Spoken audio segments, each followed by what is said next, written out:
Good evening, ladies and gentlemen. Welcome, Pickle Nation, Dill City, Pickleville, and everyone that's watching for the Corvallis Knights as well. Good to be with you. Another edition of Portland Pickle Baseball here on the Facebook Live on this beautiful, beautiful Friday night in front of a large in-house crowd as we tick down with just 7 home games, including this one, remaining on the 2019 schedule, and each of critical importance for a possible playoff run. But regardless of that, it's just baseball in the summertime, and you can feel the countdown on that start to tick. But as far as the president's concerned, we got ourselves a great ball game, great matchup on hand, alongside Caleb Jones, color man, and a camera operator behind home plate with the purple-tinted sunglasses and everything. He fits the part. And Gannon O'Gorman in the bro tank and backwards hat. He's our video coordinator. He fits the part. I'm Chuda Newby in the very conservative garb. Classic. And coming to you from Walker Stadium on the corner of Southeast 92nd and Holgate at Lentz Park, deep in the heart of Southeast Portland. Caleb Jones, we got another good one on our hands tonight. Yes, we do. The first 2 games of this series has been exactly what we expected. Low scoring, close games, competitive games. And, you hate to add to the magnitude of, this game already, but for the Pickles, a must-win is kind of what this has become for them. Getting swept by this team would not play well in their favor, put them a little behind the 8 ball in the quest to win the second half. And in this Game 3, they send the Mississippi State-bound K.C. Hunt to the hill, who hopes to get things going in the right direction for him. That he does. This is Casey's last game with the Pickles, and he gets his Mississippi State career started in short order after tonight. He'll be the arm on the hill dealing with the top of the Corvallis lineup in Jake Holcroft, Andy Atwood, and Brooks Lee. And we get going here at 7:16 p.m. And KC Hunt delivers ball 1 down low to Holcroft. 1-0 also downstairs, and it's quickly 2 balls and no strikes. Just underway on this beautiful, beautiful Friday evening in Portland. 2-0 offer misses high for ball 3. 3-0 the count as Hunt has fallen behind early to the left fielder Holcroft, the leadoff man in this ball game. And there is ball 4. So a bit of a undesirable start to this game for Casey Hunt on the mound for the Pickles. And Caleb, we've had some bizarre things happen in Game 1 and Game 2 of this series. Game 1, back on Wednesday here in Portland, scoreless through 11 innings. And not decided until the 12th inning by the game's first runs. Corvallis ultimately coming out on top 2-0. There's Holcroft getting a lead off at first base for Andy Atwood, and 5 have missed the zone from KC Hunt. There's ball 1 to Atwood, 1-0. And then last night, Pickles' bus broke down on the freeway in Woodburn on their way down to Corvallis. Ended up having them delayed about 2 hours. They finally arrived to Oregon State's campus at about 7:15, about 45 minutes after first pitch was about to start. And ultimately, first pitch took place, I believe, at about 7:50 last night, and didn't get done deep into the 10 o'clock hour. And Corvallis ultimately won that game 4-3 to take a 2-0 series lead coming into Game 3 tonight. But couple of bizarre features to this series early on. Yeah, no kidding. It makes you really wonder what we're going to see tonight. You can't count out anything, especially with these 2 teams on the field together. 2-1 the count to Andy Atwood. He'll be followed by Brooks Lee, and Hunt kicks. There goes Holcroft, swing and a miss. Throw to second is going to be into center field. Holcroft trying to get to third. Here's a throw on a short hop, and unable to collect it is Velasquez. Taking third base is Holcroft on the throwing error by Thomas Radinsky. That bounced off the glove of Jonathan Kelly into center field. John Jensen's throw to third. It would have been a bang-bang play should Velasquez have gathered cleanly and applied the tag. But credit Holcroft with the aggressive base running. And it's an early scoring opportunity for Corvallis. Nobody out, man on third base. Yeah, and I think that one was a hit and run all the way. I mean, that ball was well up in the eyes of the Corvallis hitter there, and he still took a hack at it. But nonetheless, Corvallis actually gets more than they expected from that, I'm sure.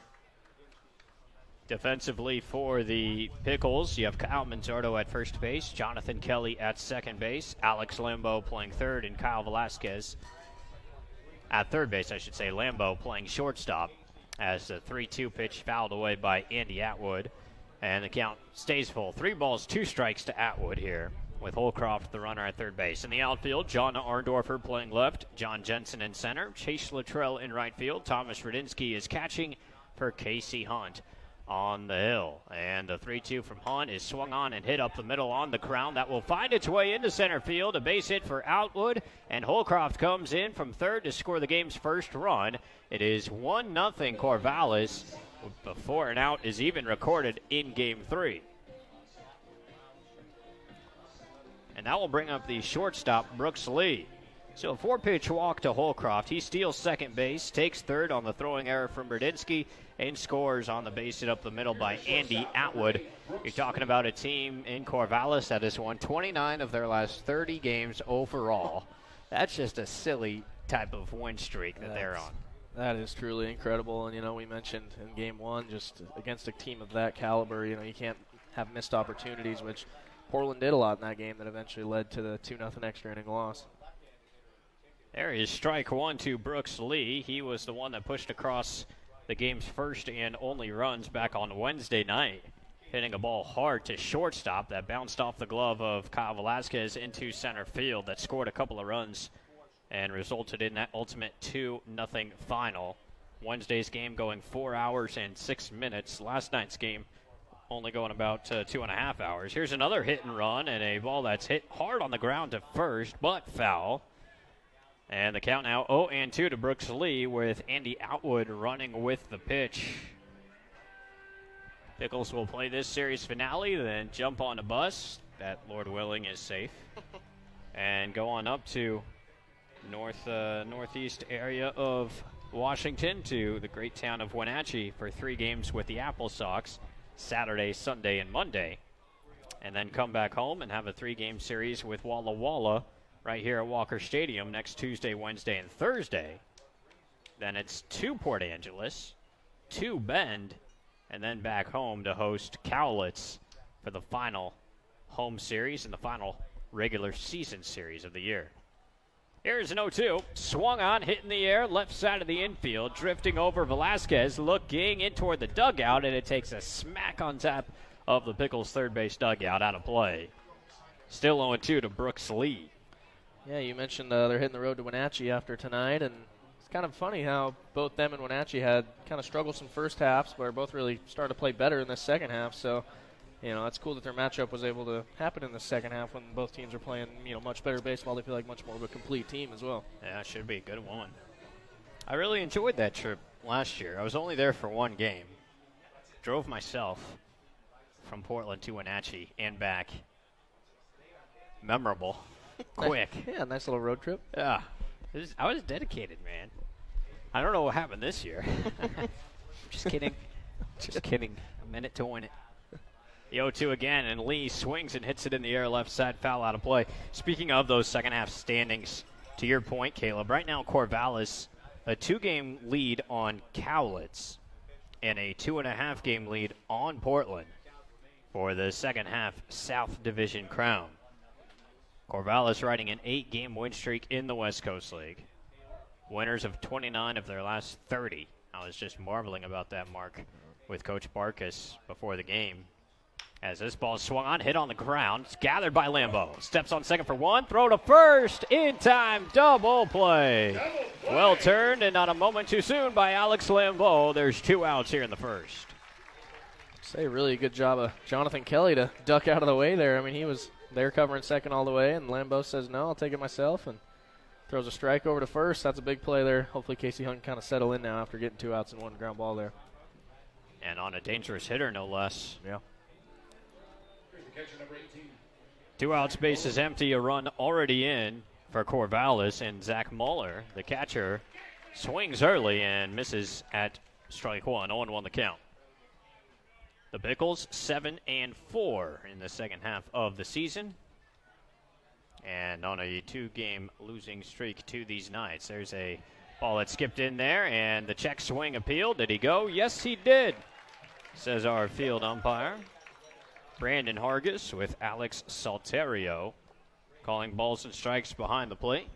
Same duo in the same positions as Wednesday night's Game 1.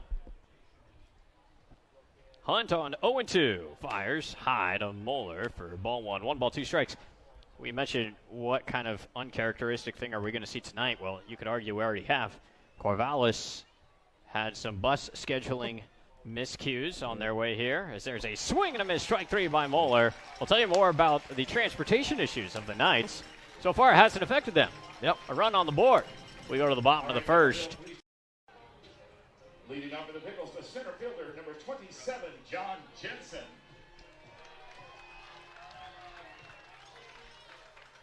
John Jensen will lead off the bottom of the first inning for the Portland Pickles, trailing 1-0. Game 3 of the 3-game series. That was home, home, and home. Kind of enjoy the unique style.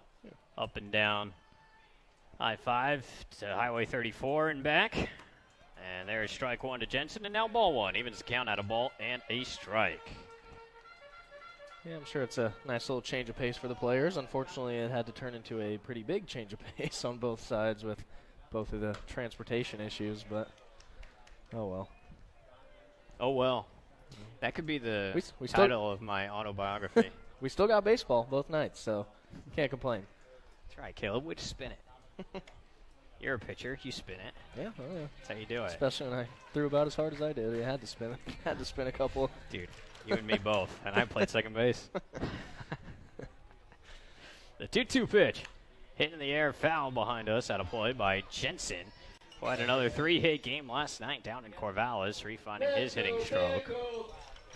You know, last night among the transportation issues, it was Portland that scored first. That's right. Similar to Corvallis, reciprocating that dynamic tonight. 2-2. Swing and a miss. That's strike 3. Up with it, Moeller. Gets inside and throws to Trace Tamaro at first for the out. Strikeout 2-3 of John Jensen, and there's one down. John Arndorfer comes up next. He hits second. Kyle Manzardo will hit third. Thomas Radinsky clean up. Chase Luttrell hits fifth. Davis DeLorphis, the DH, hits sixth. Jonathan Kelly plays second and hits seventh. Kyle Velasquez will hit eighth. And Alex Lambeau will hit ninth.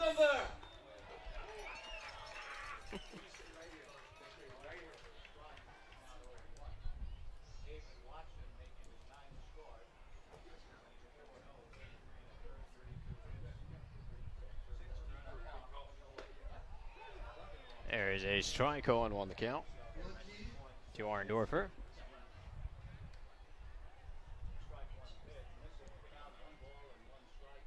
Here's the one and the offer. That misses. And the count now, is it 2-1? It says 1-1 on the scoreboard. It's 1-1. Okay. Here's the one and the 1-1. Swing and a foul. Umpire just put up 1-2 though. Did he? Yeah. So I mean, now it's 1-2. So all right, it's 1-2. we're set now. 1-2. Yeah. Got it. All right. Thank you, Caleb.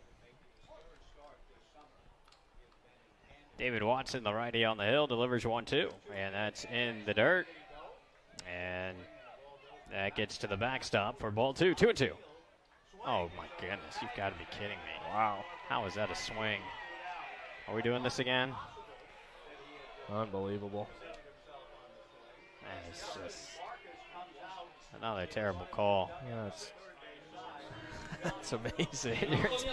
it's uncanny. And every time this happens, I would say that I'm surprised, except it's no longer a surprise. And goodness, for the first up base umpire to make a check swing call with any conviction on a left-handed hitter. Yeah. Just doesn't make any sense. Oh, boy. Okay. 2 outs, bases empty for Kyle Manzardo, and he takes ball 1, 1-0. This ball swung on and hit on the ground, foul to the first base side. 1-1 to Kyle. One more. David Watson making his 9th appearance and 3rd start of the summer. And Manzardo hits the 1-1 foul left side out of play. Watson 33 and a third innings. He's allowed 32 hits in 33 innings, an ERA of 3.78. Here's the 1-2. Hit in the air, right center field, down for a hit for the Washington State left-handed swinging Kyle Manzardo. 2-out single for Manzo. And Portland will try to mount a 2-out rally here in the first, trailing 1-0. In the southern part of France, over near the Rhone River, 30 miles from Avignon, 45 minutes from the Mediterranean. His wife, Lauren Cosley, was born and grew up here in Portland. They have one son, Isaiah. He's 2.5 years old, who's going to be the first French player to play in the major leagues. He started playing baseball in 2016 at the age of 33 years old, played soccer before that. He plays for the Nemes Alligators, right? Nemes Alligators, plays first base. 2-out runner at first for Thomas Rudinsky, the cleanup man.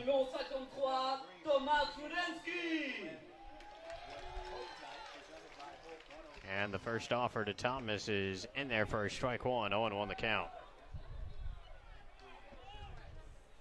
Brooke Knight, head coach of Corvallis, was ejected late in the game on a Wednesday night, therefore served a one-game. Actually, coaches don't have to serve the one-game suspension. Really? Well, some of them do. It's really interesting. It gets reviewed and then ruled almost posthumously. Because Justin was back the next day, wasn't he, after his ejection? What day was his? His was a Bellingham game. Let's see. The Game 3 of Bellingham. Yeah. Here's the offer, swing and a miss by Rudinsky. Grady Twait of Cowlitz was ejected and coached the next day. Okay. I think the one-game suspension might just be for players. Yeah. And if you get ejected twice as a coach, you got to serve suspension, but okay. It seems to be inconsistently enforced. 2 outs, runner at first base. 0-2 the count to Thomas Rudinsky. After the start to this one, we'll have to keep an eye on Coach Bargas, see if he can keep that second one in his pocket or if he uses it. 0-2, called strike 3. Gonna be one of those nights. Looks like it. On to the second inning, 1-0 Corvallis.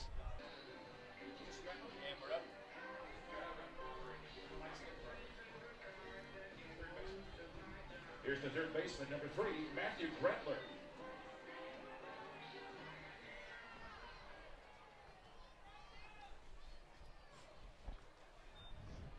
Top of the second inning, Corvallis leading Portland 1-0.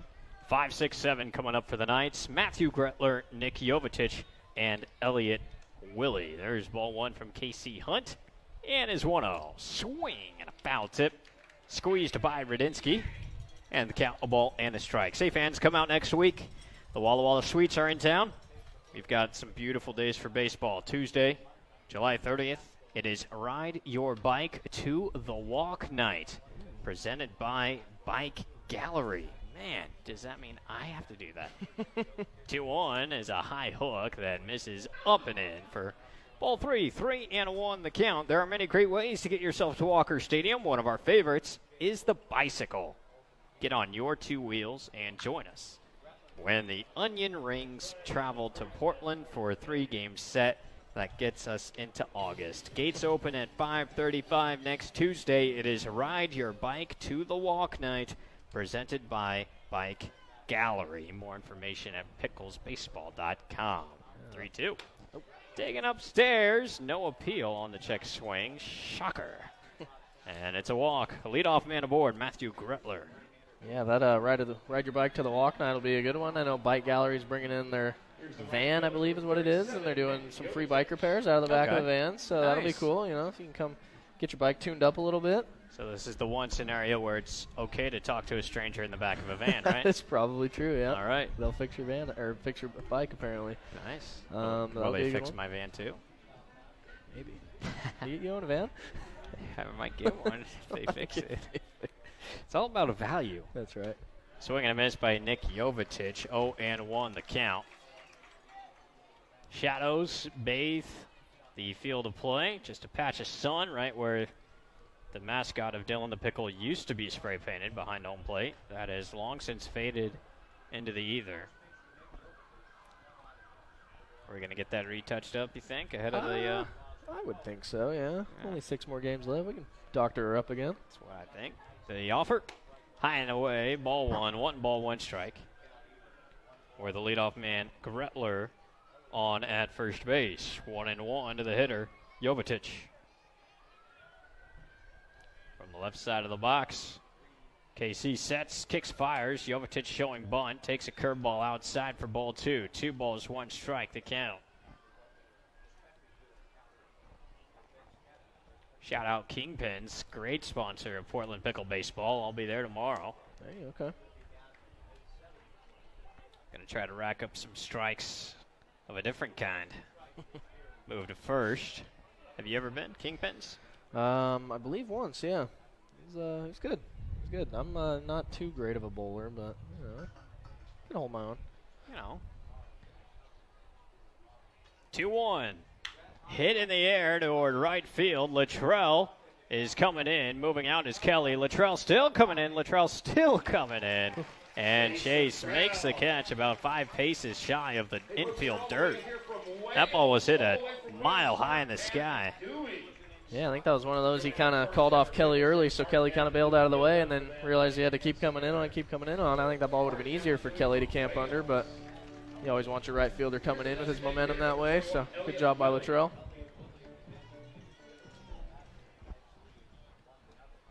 One out runner at first base for the designated hitter, Elliott Willie. And the set and the fire swung on and hit in the air towards second. Moving out Kelly and moving in Jensen. Long run in. And he makes the catch on the infield dirt. Carbon copy of Jovetic's swing, except this one is center field. And Jensen able to come and make the catch. How's that breeze doing? It must be coming in toward the infield pretty good. A little stronger the higher up you go. Both those balls skied in the air. They were up there for a long time. That they did. Here's first baseman number 29, Trace Tamaro. Now I'll bring up Trace Tamaro with 2 outs runner at first base. We're in the top of the second inning. Corvallis leads 1-0 as they vie for the sweep. And the offer. That dips in but misses for ball 1. Looked pretty good.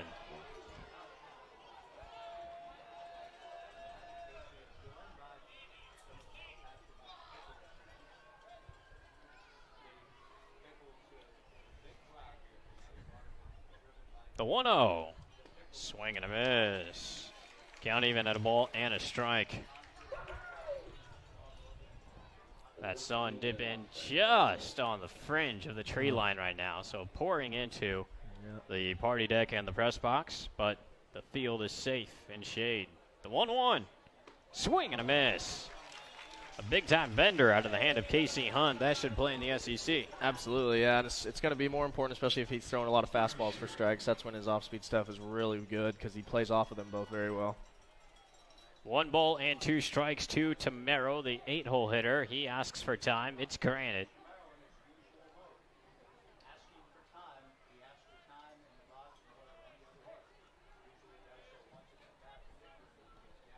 And the 1-2 pitch. Swung on and grounded foul down the first base side. And we'll do it again.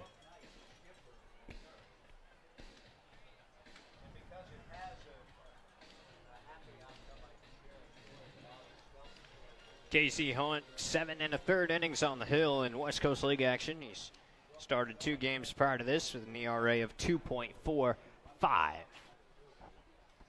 He sets on the 1-2 and fires. Check swing, and this ball just out of the zone for ball 2. 2-2 the count to Tamaro.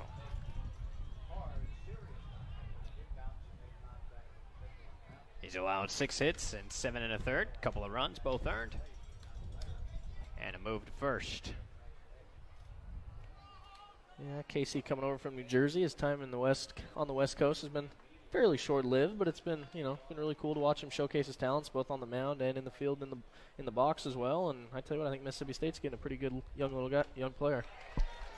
On cue, he misses the bat at Tamaro for strike 3, and that ends the inning. 2 strikeouts tonight for KC Hunt. And off the board. We go to the bottom of the second at Walker Stadium. 1-0. Knights lead the Pickles. To the next, number 22, Chase Luttrell.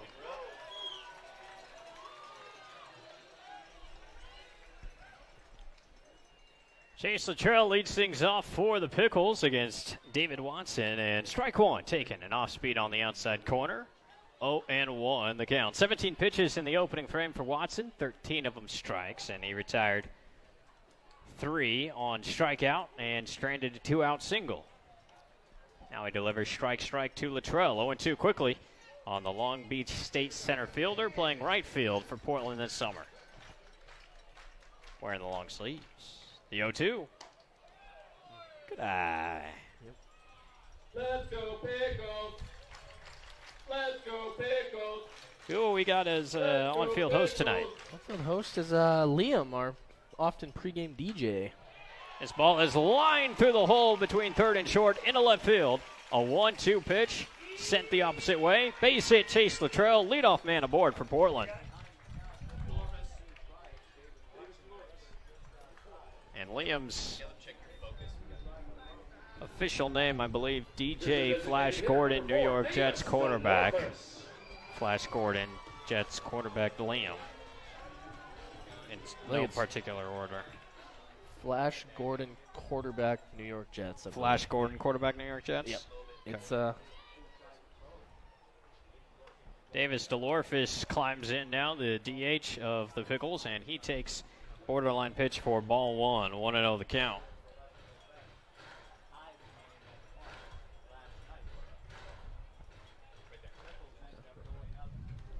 Luttrell, the runner at first base, 1-0. Watson pauses, fires, swung on, and this is lined into left field, a base hit. Luttrell station to station, DeLorfis to first, Chase to second. Couple of base runners with nobody out for Portland here in the second. When I say go, you say Pickles. Go! Go! Go! That's different. mixing it up a little. Second baseman, number 13, headed to Xavier, Jonathan Kelly.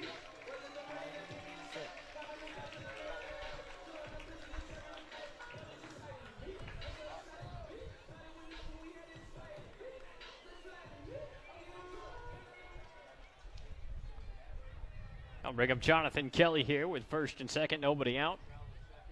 First and third baseman are in at the cut of the grass. Kelly, though, swinging away, and he swings and misses at an off speed. 0-1 the count.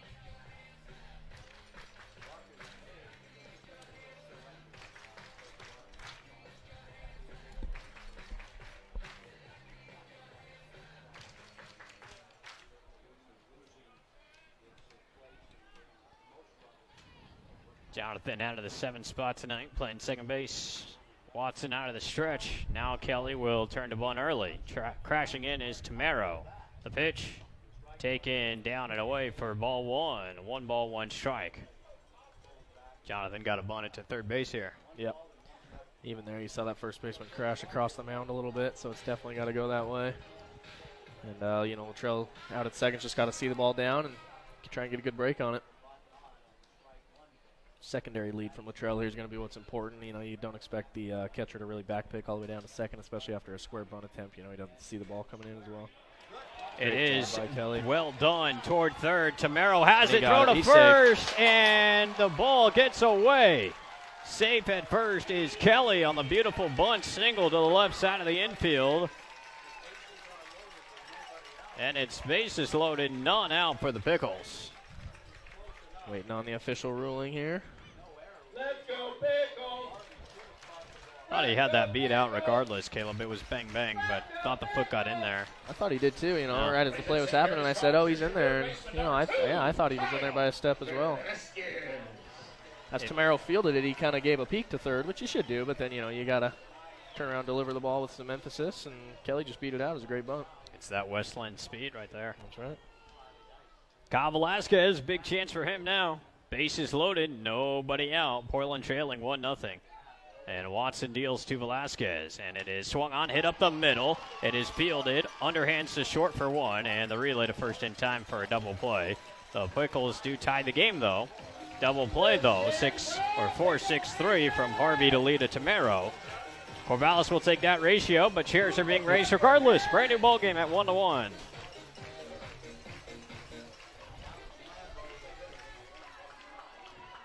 Here's Pickles shortstop. He plays at LMU, number 7, Alex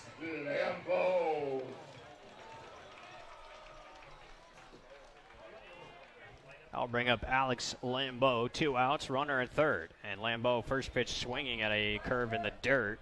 Strike one, 0-1 the count. Davis DeLorfis, the runner now at third base. Bottom of the second inning, now tied at 1-1. Portland now with 4 hits in the game. The 0-1. That dips in for strike two. Nice pitch by Watson to get ahead of the 9-hitter for Portland. No balls and 2 strikes.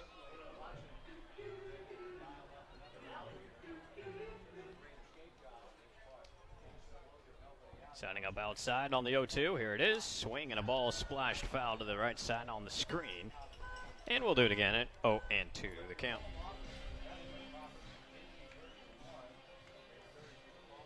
Three other West Coast League series going on this weekend. Game 3s across the board after the All-Star break. Watson on 0-2. Delivers, swing and a miss by Lambeau for strike 3. Tag not applied. Moeller will throw down to first. Tamaro steps on the bag. 2-3 on the strikeout putout. Good job by Watson to limit the damage. Bases loaded, nobody out. Portland only scores 1. And we go to the top of the third. It's a 1-1 score. Pickles and Corvallis Knights.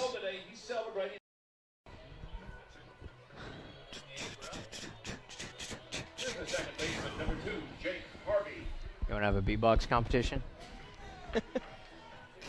Okay, fine. Be that way. We can. Oh, man. Jake Harvey leads things off, and he smacks one deep to left field. That is off the wall. Harvey around first, going for 2. The ball beats him, but it evades Kelly at second base. A double off the wall for the 9-hole hitter. Jake Harvey just tattoos, ambushes the first pitch he sees here in the top of the third. It's a pretty good swing. Yeah, real good swing. Kind of lost that one in the sun. I thought it was gone for a bit, watching how the outfielders were tracking it. Harvey giving us 9-hole hitters some respect. That swing, we can ambush a fastball with the best of them. Absolutely, hey. 1-1 here with nobody out in the third. Here's Jake Holcroft back to the top of the lineup. We got back-to-back Jakes. Sandwich in the Knights lineup. Harvey, the 9-hole hitter. Holcroft, the leadoff man. He fouls off the first delivery for strike 1. 0-1 the count. Meanwhile, Harvey retreats back to his first base coach and hands some hitting protective gear to him. And takes it back into the dugout. Harvey's like, wait a second, I'm in scoring position. I might have to run fast here. Let's get rid of this extra plastic. The 0-1. Holcroft turns to bunt and does bunt the off-speed. Foul behind home plate. Strike 2. 0-2 the count to Jake Holcroft, left fielder. And hit machine. Yeah, good thing that was an off-speed pitch. He kind of timed that drag bunt pretty well, and the off-speed kind of caused him to freeze a little and bunt the top of the ball instead of getting it square. Holcroft down on the count, 0-2 with his closed stance, and Hunt fires, and it's down and away. 1 ball, 2 strikes. Holcroft entered the series with a .403 batting average, but in this series with the Pickles, he is a combined 1 for 9 with a couple of strikeouts. He walked and scored in the first, and he has a good eye here. That bender finishes down and in for ball 2. 2-2 to Jake Holcroft. Yorba Linda, California, attending University of Portland, as does half the West Coast League. It sure is what it feels like, yeah. Kind of joking on that, kind of. The 2-2 swung on and splashed foul, third base line. Holcroft went 1 for 6 in the series opener back on Wednesday.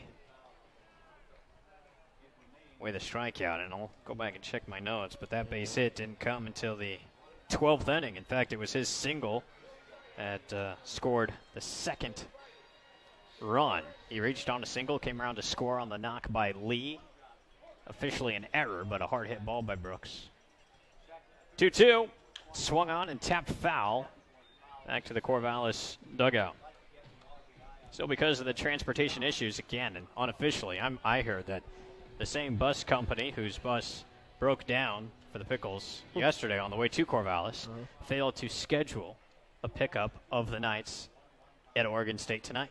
Wow. They had no bus. They called. They said, hey, you're going to pick us up? And they showed up like 2 hours late. And so Corvallis didn't get here until about 6:40 p.m. Wow. 2-2.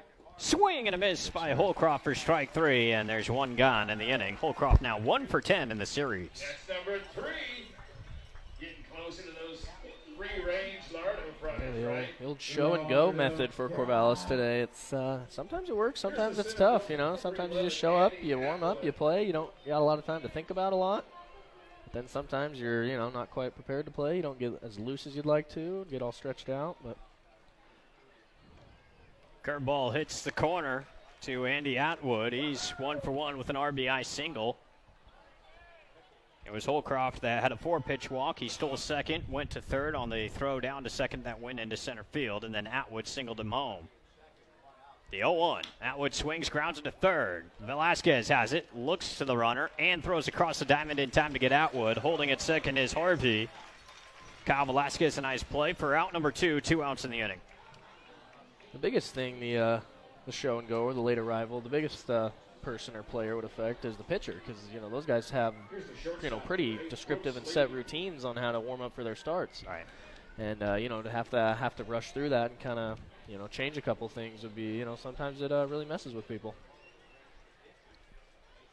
Doesn't seem to be making Watson have any issues so far, though. He's had a good first 2 innings there. Before the pitch, Casey Hunt called for a balk by the field umpire, Brandon Hargis, enforced by home plate umpire Alex Saltario, and the runner, Harvey, goes from second to third base. Hargis also called a balk late in the game, in game 1 of this series on Wednesday. But Casey Hunt now will go into the windup. And the first pitch is swung on and hit to the left side, foul out of play to Brooks Lee, 0-1 the count. It would have been strike 1. It was a curveball into Lee on the first pitch, so it looked good. Well, I thought it could have. I should have been strike 1 if it wasn't for the balk. Yep. Here is the 0-1. That is pretty much what I was just talking about. All right. You're right, you were then. There you go. No balls, 2 strikes to Brooks Lee, who grounded into a double play in the first inning. Another time called right in the middle of Hunt's windup. And he's airing it from the Pickle crowd here at Lentz. Here's the 0-2. Swung on and grounded on a few hops, and off of Lambeau. He gloves, he throws, still in time to get Brooks Lee to retire the side. Nice play by Lambeau to stay with it and throw out Brooks. And ultimately, the inning ends without a run. Bottom of the third coming up. It is still a 1-1 ball game. Here's the center fielder, number 27, John Jensen.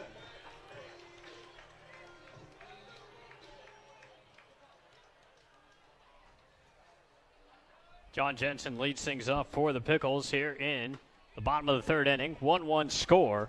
Good job by Casey Hunt to strand a leadoff double in the top half of the frame. Now Portland looking for their first lead. There's strike 1 to Jensen. The 0-1 is rolled over to second.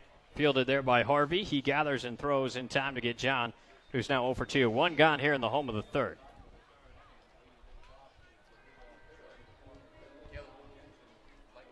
Another one. Here's left fielder, number 16, John Arndorfer.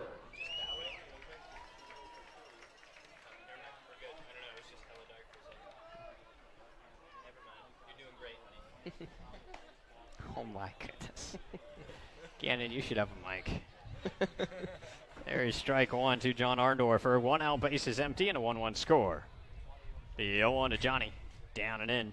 John struck out, swinging technically, on the check swing on the 2-strike pitch his last time. Struck out flinching, we can call it. Yeah. The 1-1. Hit in the air. Left side foul out of play. 1 ball, 2 strikes to the Lake Oswego native, former attendee at Jesuit. And he is a Notre Dame Fighting Irish baseball player. 1-2 here from Watson. That is taken just off the plate for ball 2. 2 balls, 2 strikes to Arndorfer. Pretty close. Yep. 1-2 strikes. 1 out, base is clear. And the 2-2. Hit foul. You got Arndorfer from Laco. Went to Jesuit, attending college out at Notre Dame. And now Jonathan Kelly from West Lynn, attended West Lynn, headed out to a similar area, to Ohio, to go to college at Xavier. The 2-2. Fouled away. But it's not often that you see in-state talents head outside of Oregon State and Oregon. Both those programs generally do a pretty good job recruiting the state of California, yes, recruiting the state of Washington, sure, but also recruiting the in-state talent that is supplied in Oregon. But here we have, for the Pickles, a couple of Oregonian natives that are going out to the Midwest in Notre Dame and Xavier. And to be fair, neither of those programs are as strong as Oregon State. Oregon might be more comparable. Yep. But it's telling. 3-2 pitch, hit hard through the right side of the infield and into the outfield. A base hit for Arndorfer with one away. Uh-oh. Yep. I think he may have pulled something on his trip around first base. Looked kind of like a tweaked ankle to me, kind of as he was rounding there. He looked like a little bend in the ankle, but walking it off, he looks okay. And he's going to go put his helmet back on. Came up lame there. Could be any number of things, but the way it looks, Caleb, I think you're right. Just a little tweak. Yep. See if that has any effect on his trip around the bases here with Kyle Manzardo coming in with one away. And Kyle, first pitch swinging and hitting foul off the screen for strike one. 0-1 the count. Kyle 1 for 1. He singled his first time with 2 gone in the first inning and was stranded.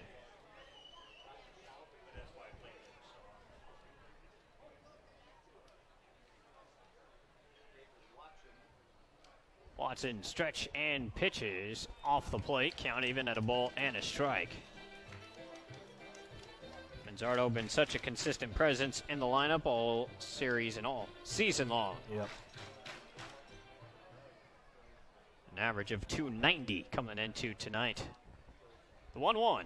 Arndorfer bluffs. Now he might have to go, but it's a perfect bounce to Moeller, and he throws him out. Boy, that is super fortunate for Corvallis, super unfortunate for Portland, as went right through the 5-hole of Moeller, and it hit the backstop, which is almost non-existent here. I mean, it's about 6 inches tall, and it came back and hit it right back to Moeller, who threw out Arndorfer pretty easily for out number 2. Yeah, I mean, shoot, that thing's like almost taking a relay as an infielder. That thing shot right back at him. He just had to turn and deliver. One thing I noticed is also is Manzardo's standing in the box, and then he kind of ducks down to get out of the way. I mean, that's his box still. You know, if he just stands there and almost, you know, gets in the way, you could say, then, you know, who knows what the outcome of that could have been. The 3-1 pitch to Kyle is on the outside corner for strike 2. 3 balls, 2 strikes. There's a huge, huge fly that just landed right in front of me. Oh, wow. Look at that thing. That's a fly, right? I think I saw that in theater. This ball is hit hard on the ground to second. Harvey has it and throws out Manzardo. And that ends the inning. No runs, 1 hit, no errors, nobody left, and a caught stealing in the process. We are through 3 complete, and it is a 1-1 game. Here's the catcher, number 18, Zach Moat. Splash City over here.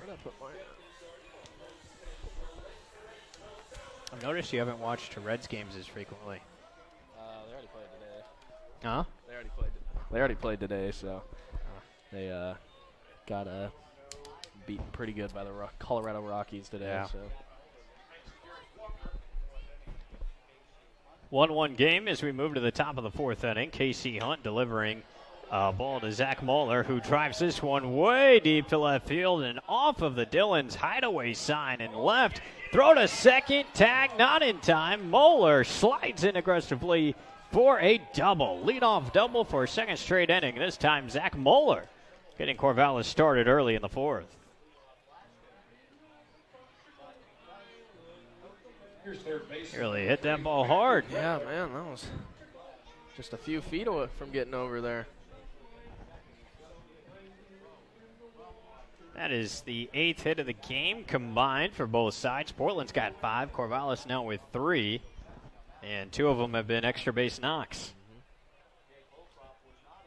There's Matthew Gretler. He takes a close one on the first offer that misses for ball one. 1-0 the count.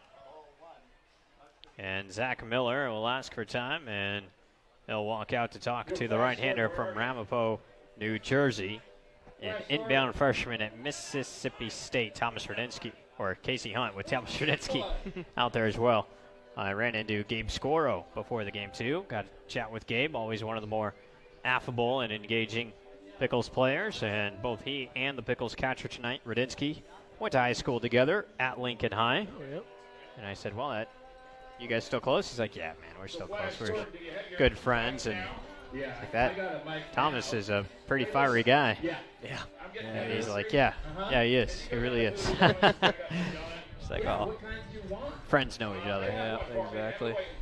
Yeah, no, those high school baseball teammates, they'll stick with you, man. I mean, I still keep up with my two that played 4 years of college as well, and was always keeping up with them and their stats when they were pitching, things like that. So, you know, it's a pretty tight bond you create over high school sports. I talked to a couple of my high school baseball friends the other day, yeah.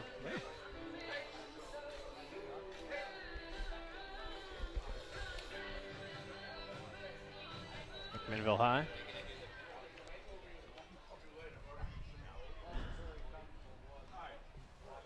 One and 0 out of the timeout to Matthew Kretler. KC snaps off a curve on the corner. A ball and a strike. Heard a long-form interview with Kevin Costner today. Really? He was on with Bill Simmons. Talk about a guy that's done a lot of baseball movies. No kidding, yeah. A lot of filmography in general. Yeah. But Bull Durham, Field of Dreams. Those two. Two of the best. Two of the best. The 2-1 taken for ball three. 3-1 now. Which is better? I like Field of Dreams. Oh. What did you say? Waterboy? Is that a Costner movie? Oh, that's right. 3-1 off the plate. Ball 4 to Matthew Gretler. So after the timeout from pitching coach Zach Miller, KC Hunt delivers a walk. Moeller on at second base. Gretler now on at first. After the free pass, Gretler has walked 2 times tonight. And that'll bring up Nick Jovetic with first and second. Nobody out. Could be a bunting scenario. He does turn. He bunts in the air. Rudinsky catches. Throws to second. Double play. Let's go. Jovetic bunts in the air. Rudinsky a basket catch and an on-the-money throw to Alex Lambeau. And it gets Moeller. I'm here all night. That was incredible awareness by Rudinsky. I mean, he caught it right away, knew to threw a strike down to second. You know, oftentimes ball gets popped up, and you know the guy trying to catch is just so focused on catching the ball, and you know then they look up and realize, oh shoot, this guy's off the base still. But no, he popped up right away, really wasted no time, and threw a strike down to second. Big play. So 2 outs now in the inning, and here's Elliott Willie taking strike 1. 0-1 the count. Willie 0 for 1 with a pop-up to shallow center his first time. Curveball missing outside. 1 ball, 1 strike. Willie, the 7-hole hitter, the DH, wearing the number 21. Move to first. Back in safely is Gretler. He walked. Moeller let off the inning with a double off the left field wall. Cut down at second on the bunt. Pop-up. The 1-1 pitch. Swing and a miss. Strike 2. 1-2 to Willie.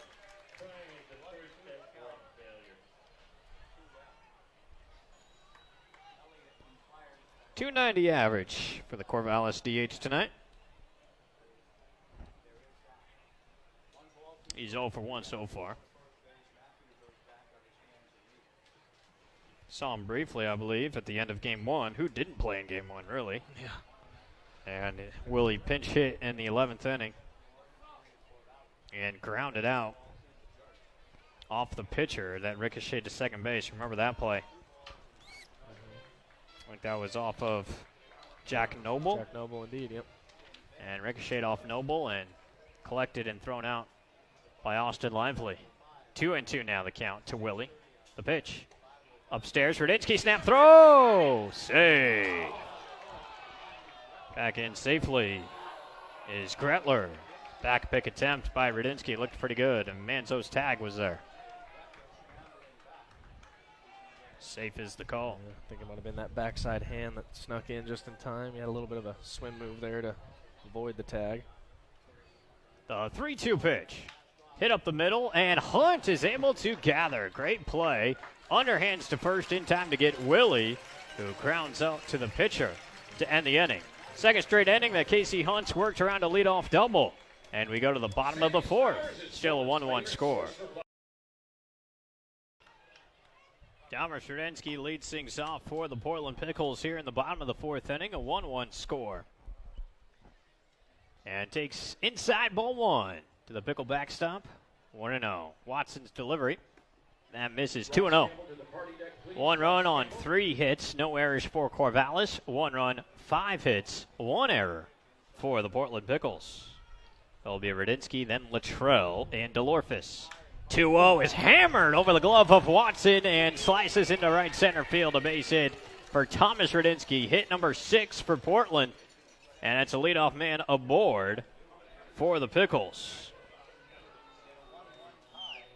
Here's Pickles right fielder, number 22 Boy, from Long Beach State. smoked it, and Watson still almost got a glove to it. In fact, he may have got a piece of it the way that ended up slicing into the outfield. Yeah, deflect a little bit towards second, but that ball was smoked, and I don't know if there was much slowing down that could have happened there. So that's what happens when you get into a hitter-friendly count like that, 2-0. Here is Chase Luttrell now. Chase singled the opposite way his first time, and he takes down and in, 1-0. Luttrell was part of that second inning that started with 3 straight hits for Portland. There's Luttrell's single, DeLorfis singled, also through the left side, and then Kelly beat out a bunt to the left side of the infield as well.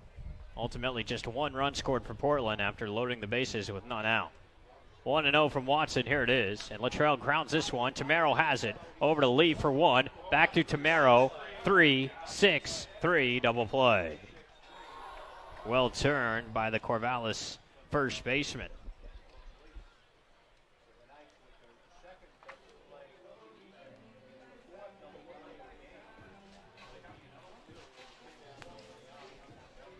So 2 outs, bases empty here in the fourth for Davis DeLorfis, 1 for 1. He didn't hit his base hit very hard, but it did get through the left side for a knock. First offer. Swung on, hit in the air, foul right side out of play. 7:16 first pitch tonight. Just over 1 hour in. Into the bottom of the fourth. Of course, we thought that we were going to fly through game 1 of this series as well, and it was scoreless. We were flying through for a while. Yeah. Fastball hits the corner. DeLorfis shakes his head, 0-2. DeLorfis using a new bat tonight? I don't know if I've seen him use the red one. I have not seen him use the red one. I haven't either. He might bring that one back from his Utah days. Very well could. Takes it outside, ball 1, 1-2 the count. I think I've seen orange. Blue? Blue sounds familiar. I think he's done blue a couple times. The red bet, I'm not so sure. 1-2. Down low, 2 balls, 2 strikes with Jonathan Kelly on deck. DeLorfis arrived for his second stint with the Pickles a couple of weeks ago. Played in that Bellingham series last week. 2-2. Gets a piece. And we'll do the 2-2 again. Let's go Pickles. Let's go Pickles. Let's go Pickles. And DeLorfis has been excellent since returning. You can really feel the spark of energy from the team since. Did he go? Yes, he did. Is the call on the check swing, and DeLorfis will inch away from the catcher, but he's out of the box, and that will be the inning. No runs, 1 hit, no errors, nobody left. We're through 4 complete, and it's a 1-1 game.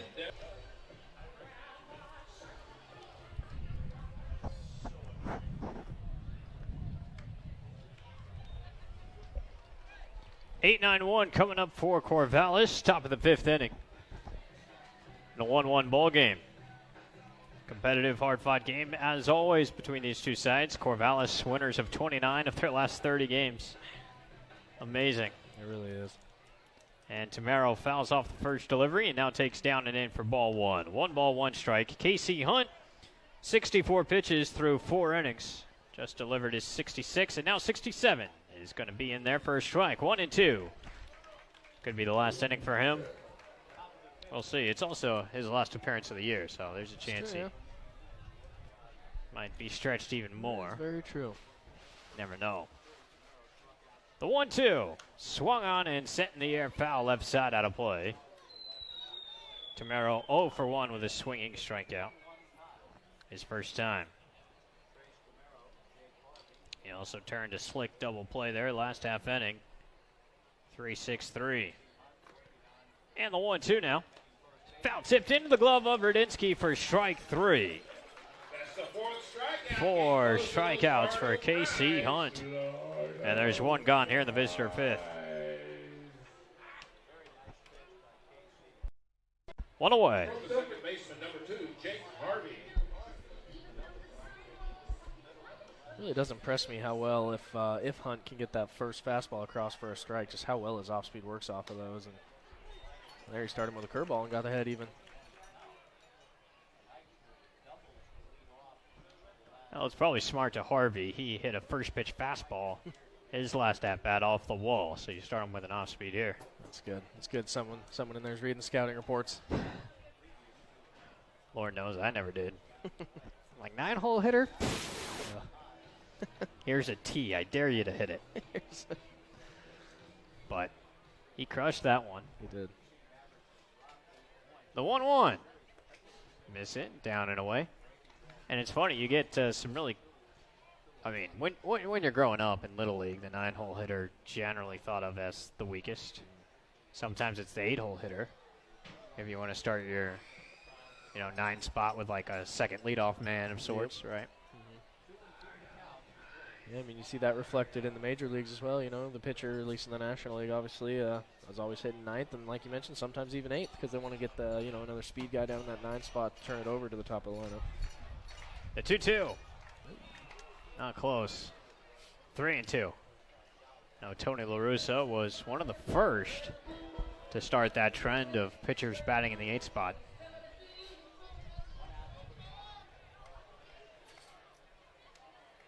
3-2. Swing and a miss, strike 3. Lardo Fries for the ballpark. Strikeout number 5 for KC Hunt. Free-range grass-fed Lardo Fries. Back-to-back Ks here in the 5th. 2 gone, bases empty. Back to the top of the lineup, and Jake Holcroft. Number 7, Jake Holcroft.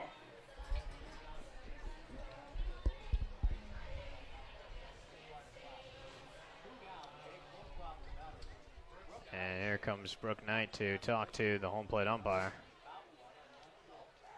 Not sure what the subject matter is here, but he seems to be rather frustrated about something. Not exactly sure what, again, but Knight was ejected in the game a couple of nights ago. Yeah, I don't even really have an idea of what this could be either.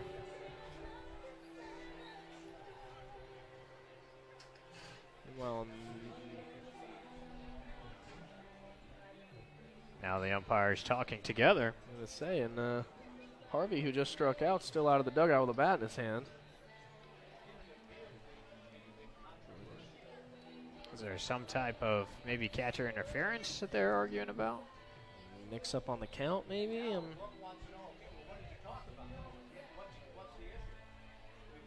Do we have a clarity on the issue at large? As the two umpires spoke to each other, and now still not entirely sure what's going on, and now the Pickle faithful voicing their displeasure. I don't know, you get 3,000 people, a couple of beers deep, this ain't good. Yeah, oh yeah. And Let It Go from Frozen playing on public address on theme. Can we wrap this up? Just talking about Stranger Things, discussing the last season of Stranger Things, that's all. I mean, I don't know what would even call for him to be as animated as he is. in his conversation here. Meanwhile, Casey Hunt still playing catch back and forth. I love the Pickles. Justin Barkus is just chilling in the dugout, just watching all this unfold. What's taking so long? I mean, this has already been a couple of minutes. I'm always curious to see what the issue at large is on a rather conventional at bat. Yeah, I mean, Unless they're talking about maybe catcher interference could be one. yeah. Maybe. I don't even know. Maybe something with the baseball. Is there some type of illegal pitch procedure going on? Or, and this is just me spitballing, and I don't think this is the case because I haven't seen any gestures toward the press box. I've seen plays more exciting than this. Honest to But God, plays. if it's something game operations related in terms of public address or music playing during the windup or something. No problem. Yeah, that was good. You got to get your health food in. And now to Gotta Coach say Marcus's that. point, his pitcher is just out here chilling. If there's no reason why, and that's the other thing. Pitcher has the right to pitch the baseball. Yeah. Why is he being forced to make unnecessary time and have to play catch with his infielders for no obvious reason? Can we wrap up the conversation, please? Yeah, this is getting unbelievable. Take control of the game. For goodness sake, do your job. If there's no obvious issue going on with the game, wrap it up. Play baseball. Come on, man. This should not be that hard. Rudinsky's going to go get himself a little water or something, a little breather.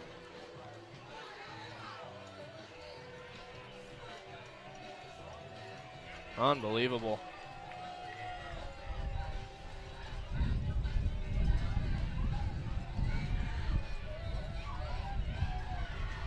These guys are just standing there. And I mean, I think we even still have a consensus up here that we have no idea what this could even be about.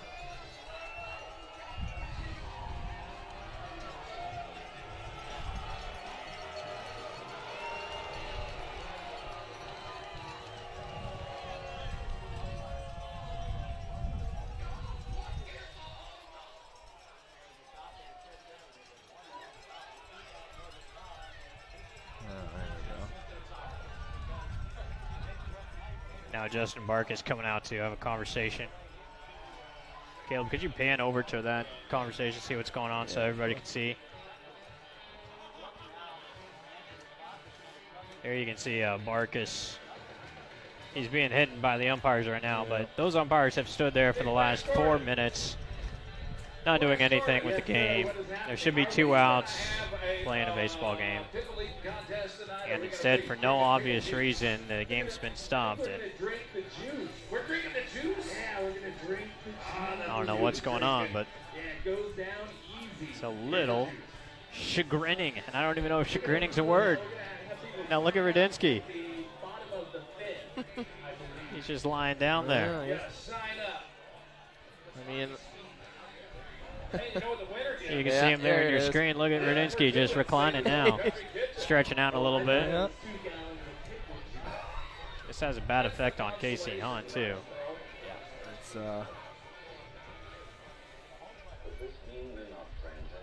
And now Barkus really animated. I'm going to go see what's going on, all right? You take over from here. yeah, I mean, you can run home, grab some food real quick. Feel free to come back.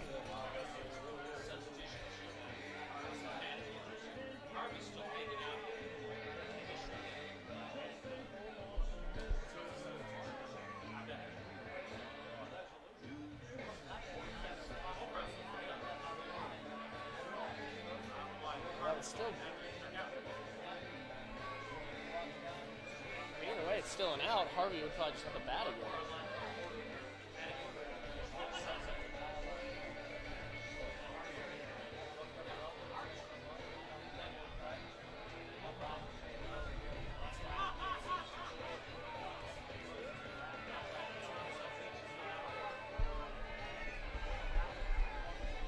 Oh, man.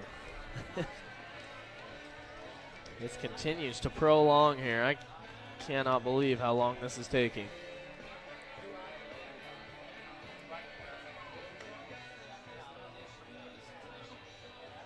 Hunt's back up on the mound now, throwing a couple warm-up pitches, trying to stay loose here.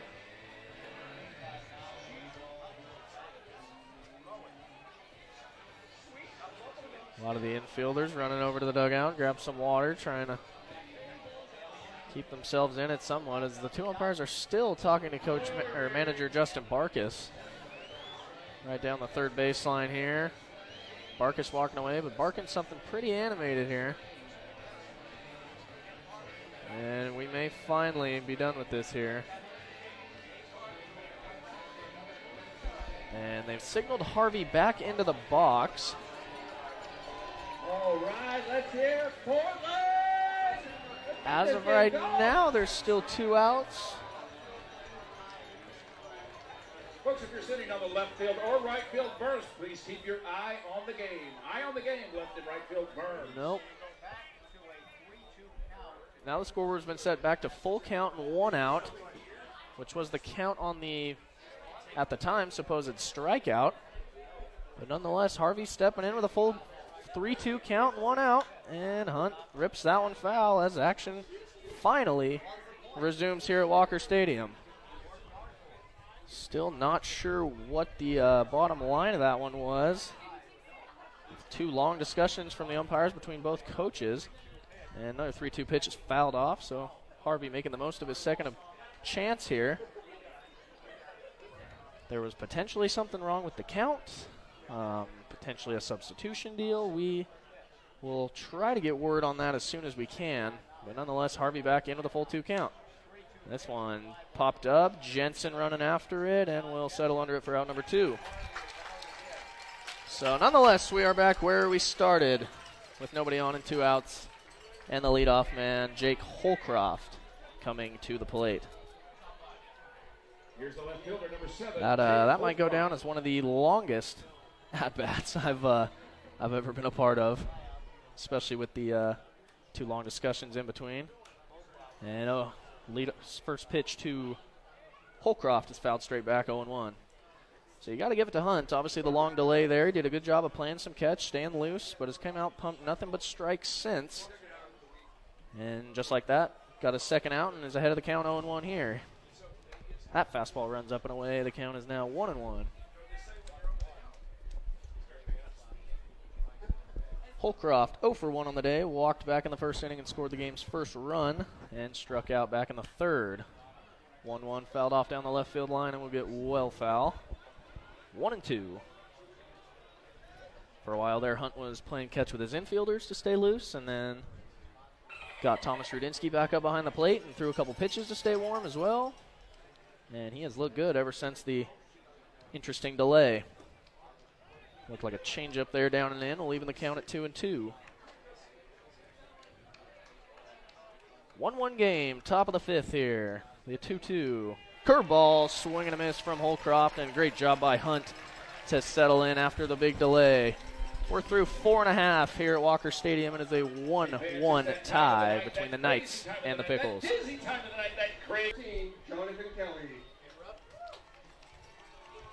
That's the guy that gave his wife the number 40 jersey. Yeah, Brian.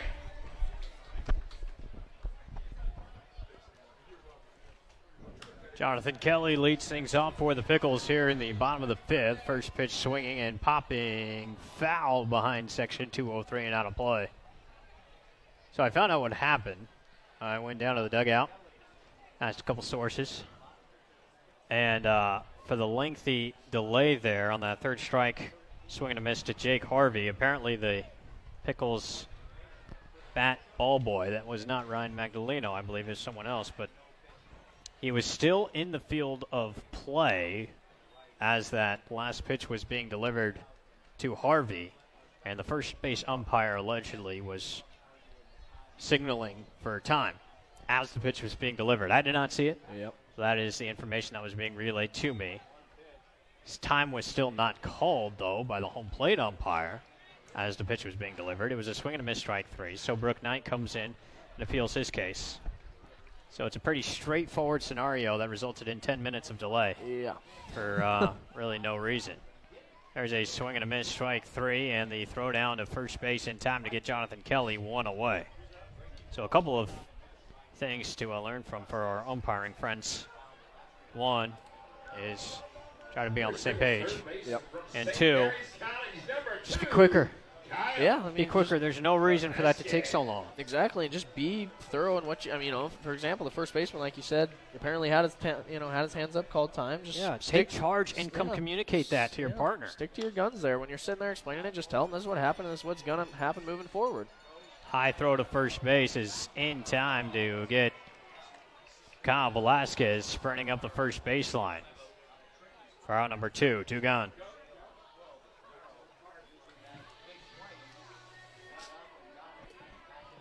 These guys cutting their teeth, but we need different umpires next year. Yep. Loyola Marymount, number 7,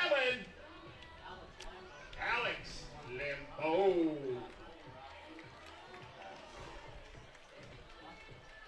Now home plate umpire is stretching out his right leg a little bit.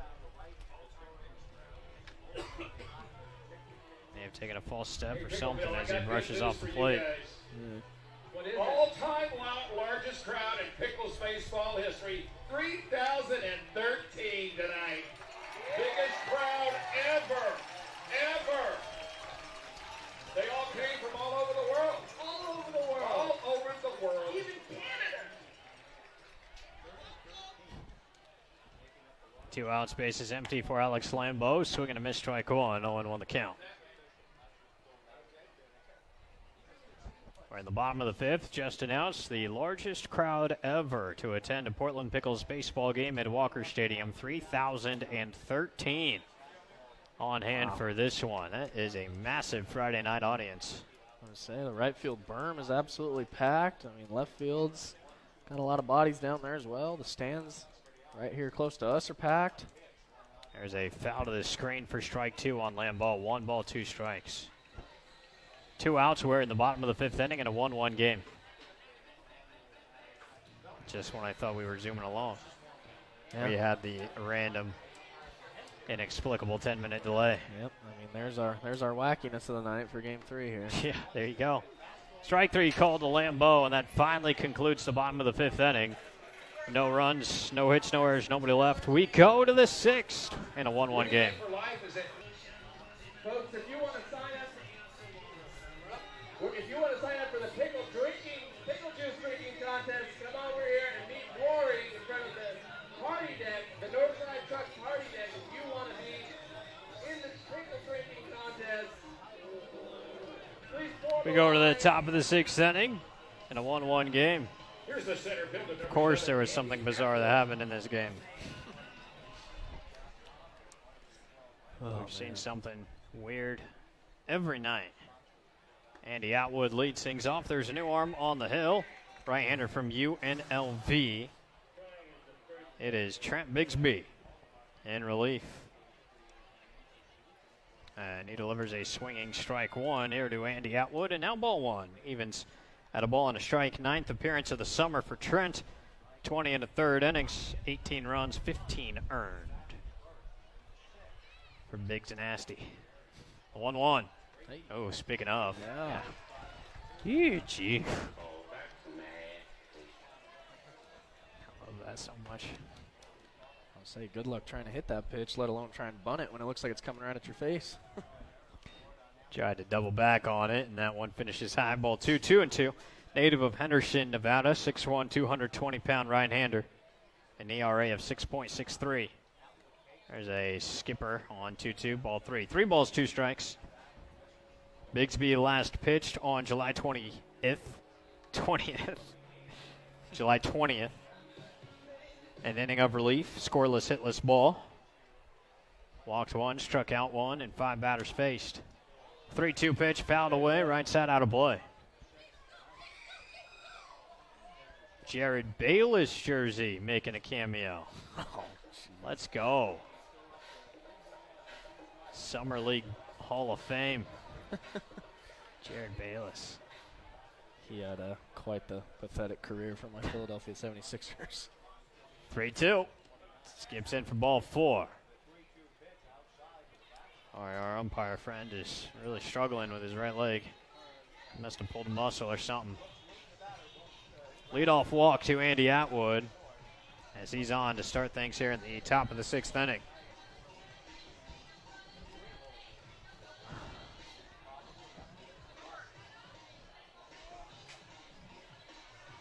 I'll bring up the left-handed hitting Brooks Lee. He's grounded a couple of times to shortstop, once a double play, once a conventional 6-3 putout.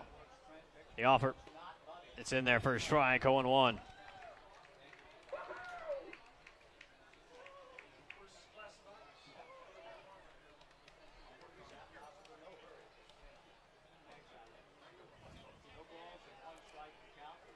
Here's the 0-1. That snaps in and now hit on a hop to second. Kelly to second for 1. Relay to first. Going to be a little late.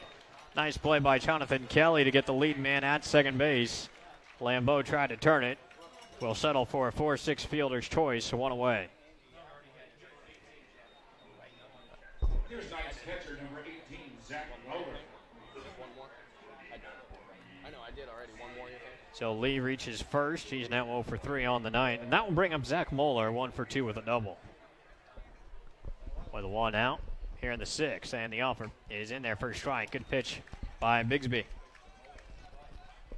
Really, you look at Trent's run. He hasn't allowed very many runs, but the majority of them came in 2 appearances. Check swing. Did he go? He did not. Ball 1. 1 ball, 1 strike to Moeller. Doubled off the wall and left back in the top of the 4th inning. And ended up being cut down on the base pass on the bunt double play on the pop up to the catcher. The 1-1. That is pretty good, but called ball 2. 2-1 the count. Radinsky with a double take on the throwback. 2-1 to Moeller with 1 out. Pitch grounded to the left side. Lambeau has it. Running throw to first in the dirt. Scooped by Manzo for the out. Excellent play by Kyle. And there's 2 outs. Advancing to second, Brooks Lee. Yeah, that was kind of a tough one.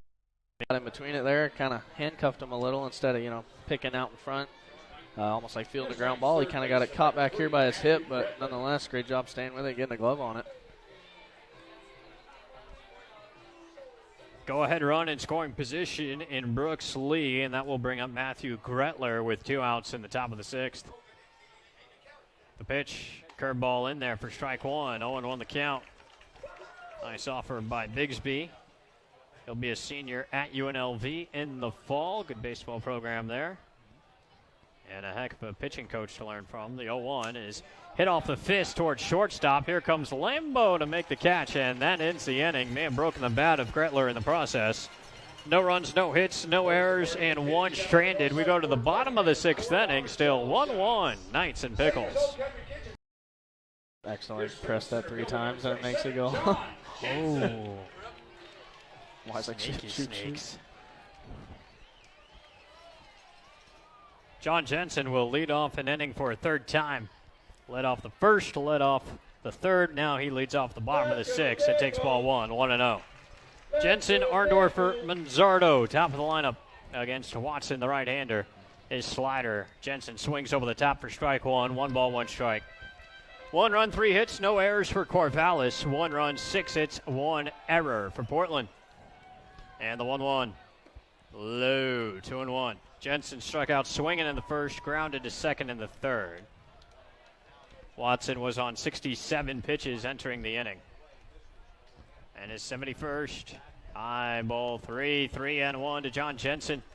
Good job by Trent Bigsby to strand the potential go-ahead run in scoring position in the last half inning. It's going to take something small by either side to win this game. And Jensen does his part. Fly ball deep to left. Something going small, back. you say. Something big. I take it all back. John Jensen, opposite field homer. And Portland takes a 2-1 lead. Bring him on home, Pickleville. Bring him on home. John Jensen. Eater.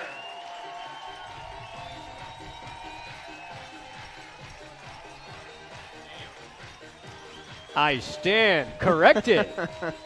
Solo homer to left center, John Jensen. And the UC Irvine outfielder puts Portland back in front. I'm gonna say I was lucky that pitch came in time because I was about to back up your point and say, yeah, either team's gonna have to really scratch a run across here, and I guess Jensen will scratch it across in one swing. 7th hit of the game for Portland's a long ball. There is strike one to John Arndorfer. He singled his last time. The 0-1. Swing and a miss, 0-2. Watson bounces back.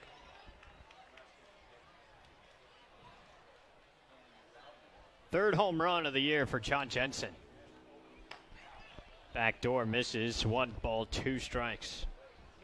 He picks up his 13th RBI and 17th run scored. The 1-2. Down and away. It's funny, Jensen. We mentioned it the other night, but kind of gets his hits in bunches and then goes through stretches of struggling sometimes. But right now he's in a bunchy stretch. Absolutely. He had 3 hits and 4 at-bats last night at Oregon State down in Corvallis. And went 1 for 5 in game 1. He's got a hit streak that dates back to July 6th against Yakima Valley. Wow, yeah. 2-2 to Arndorfer. Watson kicks and fires. That's off the plate, ball 3. 3-2 the count.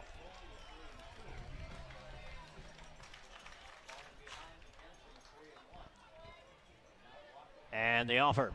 Hit in the air to left field. This might carry. Will this get far enough? Yes, it will. It does. It bounces over the wall and left for a home run. Back to back, opposite field homers. Arndorfer and Jensen. It's all smiles for Johnny. 3-1 Portland.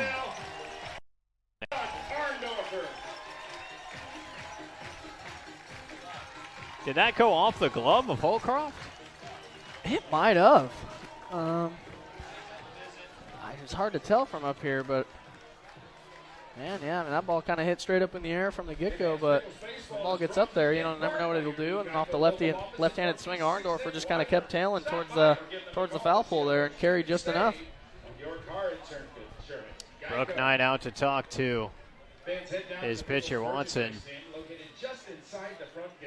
And that's going to be it. Pitching change coming up for Corvallis. Tough luck for Watson. A couple of oppo shots. We'll have a new arm. We'll tell you about it coming up. 3-1 Pickles. And some fun Portland-themed designs. Right. Here's Pickles' first baseman. He's a Cougar at Wazoo, number 6, Kyle Manzardo.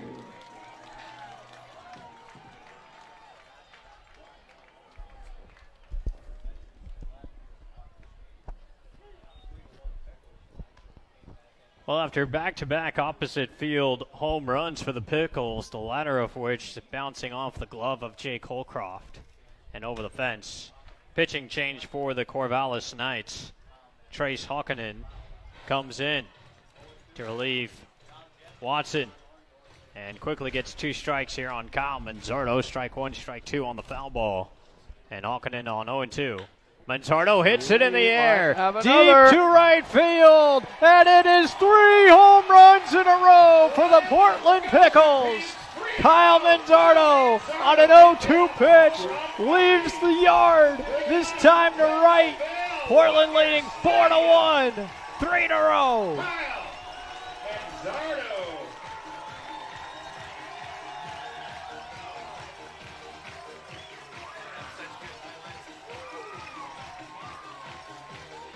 And it continues in front of 3,000 people. A homer for each grand. We've got 3 in a row. Coming up here, you got someone who is very capable of making it 4 here. No pressure, Radinsky. Yeah, how do you back that up? On an 0-2 pitch, wow. Hawkinen fires. Thomas gets caught up in the moment. A wave and a miss. Strike 1, 0-1 the count. Come on, buddy. Hawkinen knows. He's not throwing a fastball. Yeah. This is a tough arm angle here for righties. Yeah. Wow, amazing.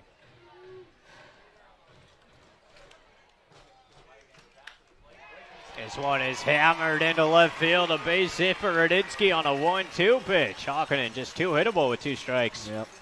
Can't do it. And Portland 4 hits in a row, 3 bombs and a single here in the bottom of the 6th, leading 4-1. Dylan to the third baseline. Here's Pickles, right fielder from Long Beach State. You know who I'm talking about, number 22. Feel free to chat in on the Facebook Live. Where are you watching from? Who you rooting for, as always? The Kelly family is watching and listening in their RV on the way home from Portland to Salt Lake. It was a great time having the Kellys out here. And left-handed hitting Chase Luttrell takes ball 1 from Hawkinen, 1-0 the count. In fact, I heard the family of Justin Kelly came in the clutch yesterday amid the transportation issues, delivering water to the team while they were broken down on I-5. Super thoughtful of them. Absolutely. Thank you for doing that, Kelly family. Yeah, that's awesome. The bats are fire tonight. Ball 2 to Luttrell. 2-0. Radinsky on at first, nobody out, bottom of the 6th. And the pause, the flyer, swing and a ball hit in the air. Foul ground, left side, and out of play. Hey, little guy got it. Atta baby. Take a lap. He is pumped up. You can see him sprint across your screen right there. Little guy in the green shirt. Fired up, baby. Let's go. Good job. Hugs his mom. That's pretty cool. Cool moment for him.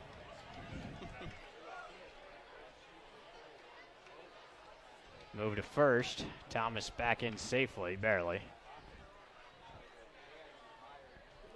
Have you ever caught a foul ball? Have we talked about this? If we have, I don't remember. But the answer to that would be no. Same. Hit in the air. Right center field. Drifting back is Atwood. He makes the catch.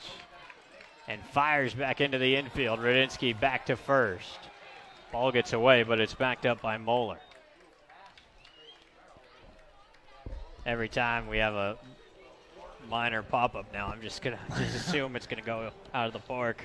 Say Luttrell just hit one in the wrong spot of the field. I mean, the other 3 were on the on the short fences down the lines there. He just hit that towards the tall fence and almost dead center there. 1 away for Davis DeLorphis. Takes a slider over for strike 1. 0-1 the count. It's been all left-handed hitters that have hit home runs in this inning. Jensen, Arndorfer, and Manzardo. And the right-handed swinging Radinsky hit a 1-2 pitch in the left field. Luttrell flies out to deep right center, and now the right-handed swinging DeLorphis moved to first. Radinsky called safe. Ooh, man, he just about got picked off, though. It was a close one. Very, very close.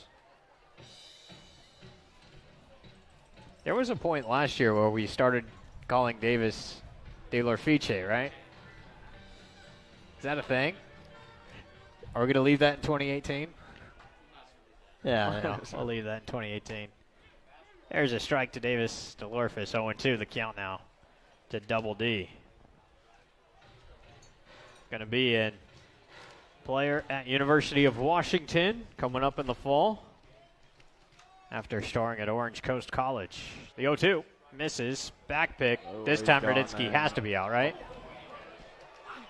Safe again. Man. Am I wrong? From my view, he was out there, yeah. Okay. I'm surprised there's not more of a retaliation from the Corvallis coaching staff. They may have just given up. I know. That's a lost cause. There is the coach just hanging out there now. He's in there. He's in there that time, yeah. The time before that, I'm not so sure.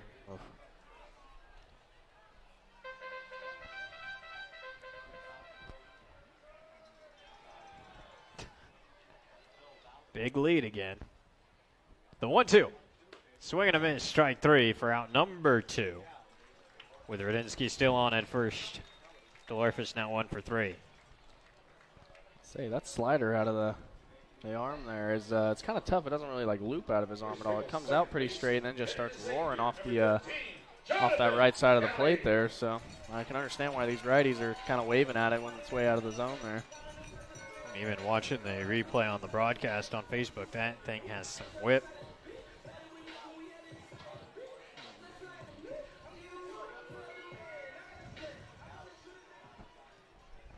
Here is Jonathan Kelly.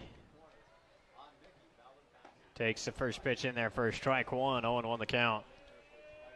Radinsky getting almost like a walking lead off of first base, and then a pretty good secondary as well. He's not bluffing. Kind of fits his personality. Absolutely. Pretty general lead. There he goes. Pitch out. Classic. Safe. Oh. Guess you never know. I know. Well, you could almost see that one coming. All right, inning over, but back-to-back-to-back home runs by the Pickles. Awesome. First time that's happened for them in West Coast League history. And we go to the 7th. 4-1 Portland. Yep. The right fielder, number 37, Nick Jovetic. You got something right, Caleb. I'll try to get at least one a day. Figure I'll get one a day, I will make it eventually. Most people try to say, okay, I can afford to make one mistake per day. Me and you were like, okay, if I can get one thing right today, it was a good day. It's a good day. I'm growing. We move to the top of the 7th inning. Portland now leads 4-1 on the strength of back-to-back-to-back home runs by the top of the lineup in the bottom of the 6th inning. First pitch swinging and sending a fly ball down the left field line, and it will fall in foul ground. Caught by nobody. It was Arndorfer and Lambeau giving chase to it, and one of them should have caught the baseball, and neither did. Oh well. New life for Nick Jovetic, followed by Elliott Willie and Trace Tamaro here in the top of the 7th inning. 4-1 Pickles lead. I don't think it's venturing too far to say that back-to-back-to-back home runs, first time that's happened in Pickle history. Yeah, I would imagine. I would say so. It's probably never happened before. No. I don't think so. All right. There is strike two to Jovetic from Trent Bigsby. 0-2 to Nick. He's flown out and bunted into a double play. The 0-2 swung on and grounded to short. Lambeau gathers, throws to first, in time to get Jovetic by a step. Out number one here in the top of the 7th. Say fans, come out to the ballpark next Wednesday. It is Wolf Wednesday. I think the last Wolf Wednesday of the year. The Cowlitz series is it sure a weekend is, yep. series, right? Last chance for the dogs to make an appearance. Let the dogs come out to the ballpark. Absolutely. It'll be fun. There's strike one. It is Wolf Wednesday. It's presented by Lagunitas Brewing. The first 500 fans will receive Lagunitas dog bandanas. That's a heck of a curve by Bigsby for strike two. 0-2 the count to Elliott Willie. 1 out, base is empty. I almost thought that said Lagunitas dog bananas. But then I was like, that doesn't make sense. But it is a Pickle promotion, so do I just have to think about it a little harder? And I'm like, no, I read it wrong. Lagunitas dog bandanas for the first 500 fans. And Tight Tacos will be here as the guest food truck. The 0-2. Upstairs with the hook. 1 ball, 2 strikes. So we got Ride Your Bike to the Walk Night presented by Bike Gallery next Tuesday. Wolf Wednesday presented by Lagunitas Brewing. Oh my goodness, that is such a dirty pitch. I don't know how I missed. Man, so good. 2-2 now, swing and a miss, strike three. We'll do it the conventional way, huh? 2 outs. Yeah, great pitch to come back with that fastball up and away there after backing him off the plate a little bit with that slow inside breaking ball there. That will bring up Trace Tamaro. He has struck out twice. 2 out, spaces empty here in the 7th. Then on Thursday of next week, it will be the Music Millennium 50th Anniversary Celebration presented by Portland Brewing Company. Ball 1-2, Tamaro. And that will be the first day of August. Man, August already, huh? Can you believe it? Music Millennium is the oldest record store in existence in the Pacific Northwest. And they celebrate their 50th anniversary with us next Thursday at the ballpark. 2-0 pitch. Over but low. 3 balls, no strikes.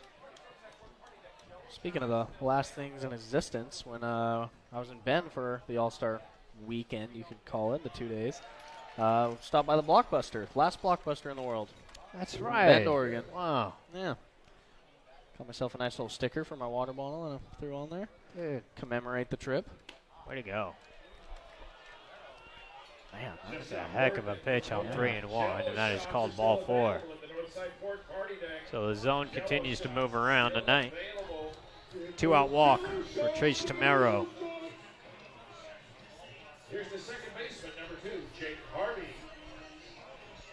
Music Millennium has hosted an array of in-store performances and autograph appearances, including Richard Thompson, Lucius Jackson, Lorena McKinnon, Maureen McCormick, a.k.a. Marsha Brady, Blue Rodeo, Shauna Knife, Matthew Sweet, Soundgarden. I know that one. Soundgarden. Yeah, Chris Cornell's former band from Seattle. Okay. 1-0 pitch on the corner, strike 1 to Jake Harvey, who's 1 for 2 with a double. Mike Watt, Don Walzer, Cheryl Crow, Randy Newman, Everclear, Jewel, Cheap Trick. How about it? There you go. All right. The 1-1. Missing. Darius Perry now doing the catching for the Pickles. Thomas Radinsky taken out.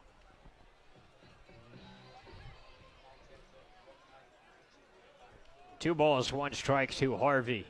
Runner at first, 2 outs, top of the 7th inning.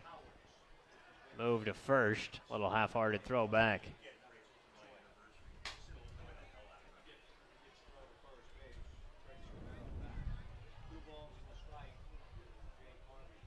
Bigsby sets at the chest, looks to first.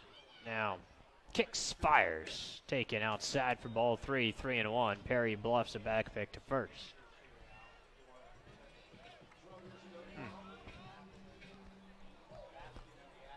Hmm. 3-1. Hit in the air towards shallow center. Lambeau going out. Lambeau still going out. Lambeau makes the catch, and the inning is over. No runs, no hits, no errors. 1 man stranded.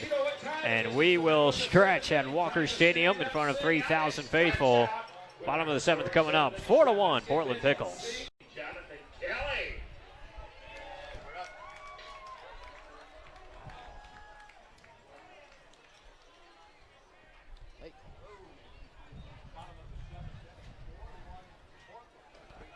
Bottom of the 7th, Jonathan Kelly leads off. Portland leading 4-1 on the strength of back-to-back-to-back home runs by John Jensen, John Arndorfer, and Kyle Manzardo in the bottom of the 6th inning. Ball 1 up and into Jonathan Kelly, 1-0 the count. Kelly, Velasquez, Lambeau, 7, 8, 9 coming up.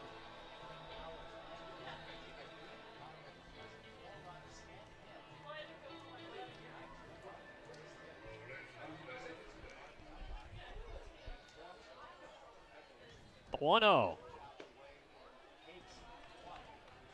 2-0. Top of the 9th inning in Ridgefield. Victoria leading the Ridgefield Raptors 7-3. 2-0 is hacked at, fouled straight back, 2-1.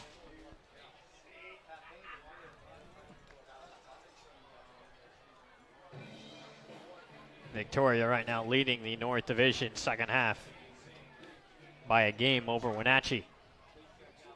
2-1 pitch. Slider swing and a miss. 2-2.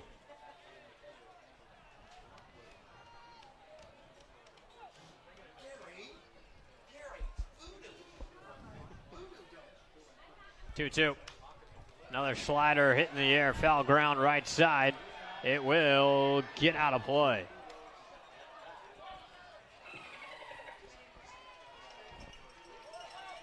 So Victoria with that one-game lead in the North, leading tonight 7-3 over Ridgefield in the ninth. Wenatchee, the team right behind them in the standings, they are in a 3-3 game, top of the 8th inning, with the Walla Walla Sweets in Walla Walla. 2-2. Good take. Ball game up in Canada tonight went 2 hours and 1 minute. And to quote Ron Burgundy, I'm not mad, I'm amazed.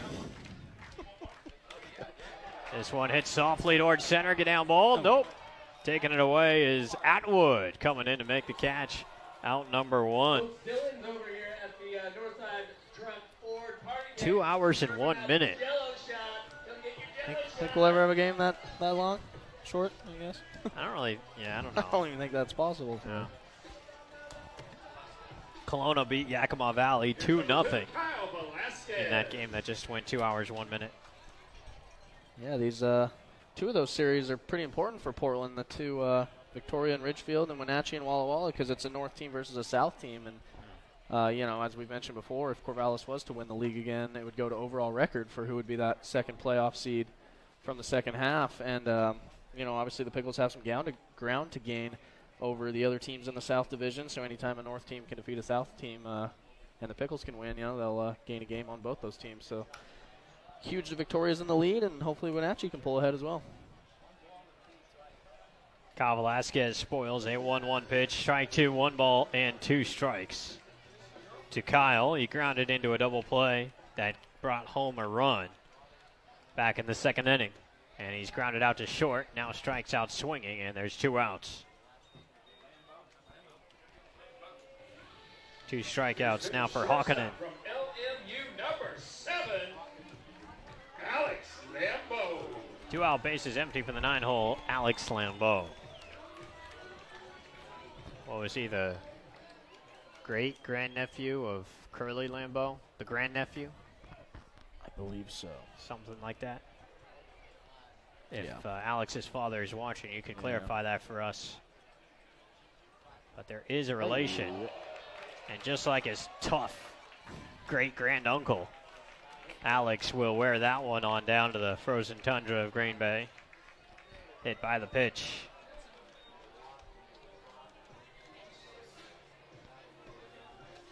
Training camp's getting going this week across the league. Right, yeah. Saw the Green Bay Packers are training at Lambeau Field. It's a little bit different for them. They normally train at a Division III school, St. Norbert in Wisconsin, down the road, De Pere, Wisconsin. Yeah. But not as many teams anymore. Like their multi-million-dollar making athletes sleeping in rooms without air conditioning for training camp. I don't know what that is. I was going to say, my Dallas Cowboys hopped on the plane to Oxnard, California yesterday. It's been their training camp home for quite a few years now. Ball 1 to John Jensen, and the 1-0. Swung on and wrapped foul into the Corvallis dugout. Strike 1, 1 ball, 1 strike. It was Jensen that started our home run parade. 3 straight home runs back in the 6th inning.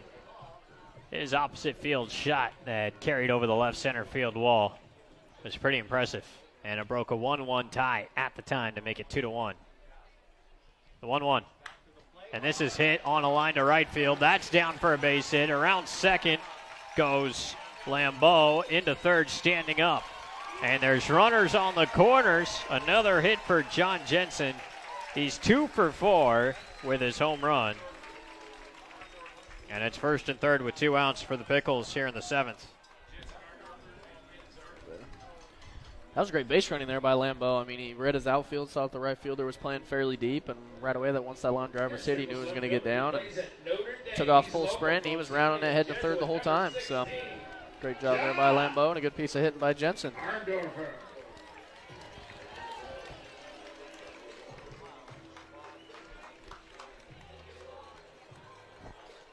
John Arndorfer also had a home run, is more unconventional to straightaway left field.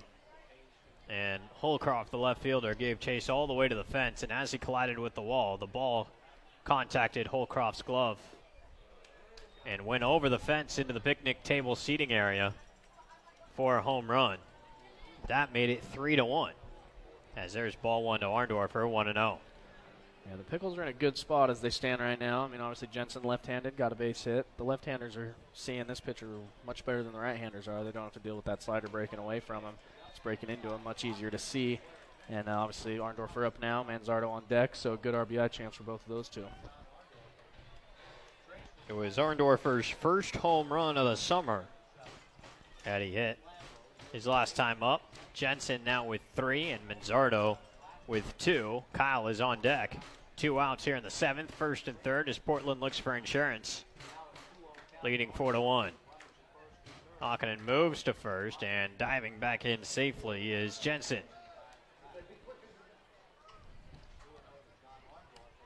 John with 10 stolen bases in 15 tries this year. And Portland has grown familiar with running 1st and 3rd place. 2-0 to Arndorfer, though. Hawkinen kicks and fires. That misses down and away for ball 3. 3 balls, no strikes with Manzardo on deck. Right-hander getting loose in the Corvallis pen. So it doesn't look like matching lefty-lefty is within their plans regardless of this at-bat. Should Manzardo hit. 3-0 pitches downstairs for ball 4. 4-pitch walk for John Arndorfer, and it loads the bases. And there will be a pitching change. Brooke Knight's going to come out and make a move to the pen with Manzardo coming up. He already homered once off Hokkanen, and he won't get to see him again. Bases loaded, 2 outs. We'll tell you about the pitching change coming up with Portland leading 4-1. Manzardo.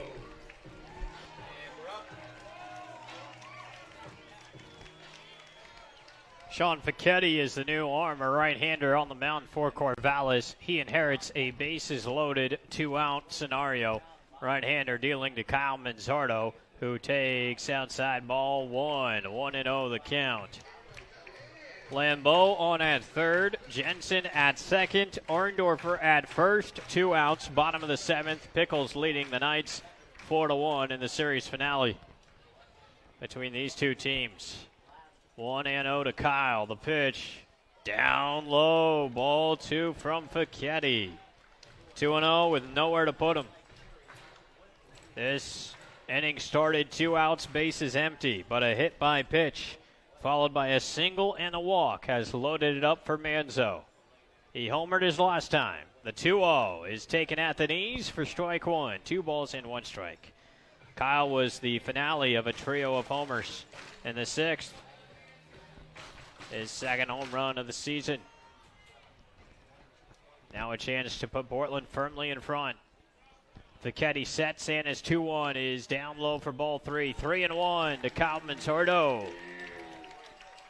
Let's go, Pickles. The native of Coeur d'Alene, Let's go, Pickles. attending Washington State. Hitters count for one of the best hitters. And that is taken for ball, or for strike 2, I should say. 3-2.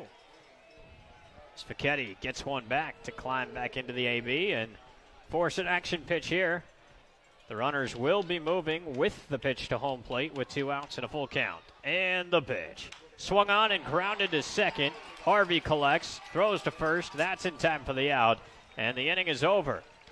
Portland loads the bases, all done with 2 outs, but do not score. Fichetti shuts it down. And we go to the 8th. 4-1, Portland leads.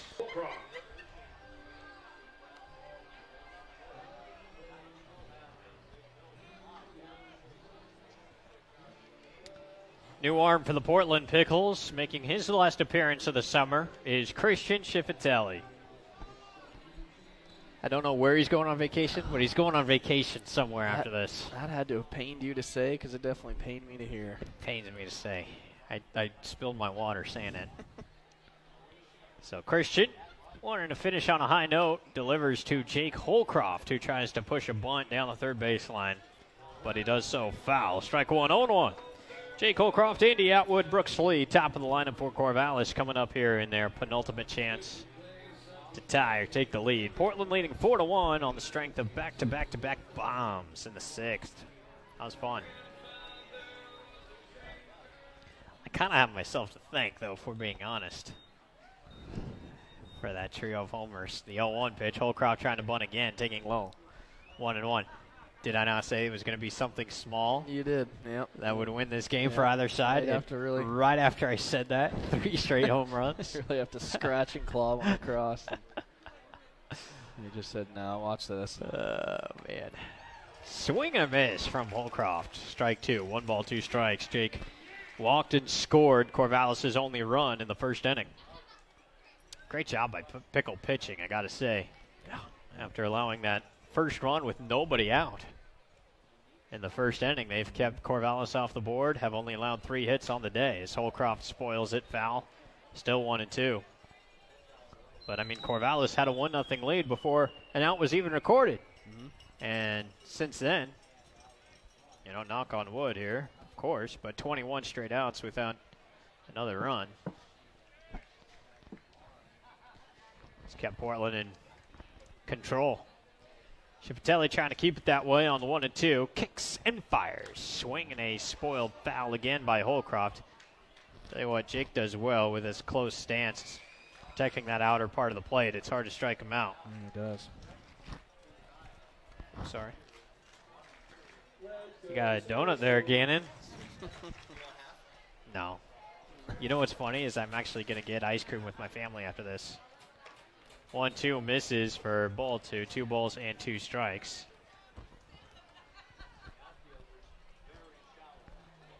Allow me, though.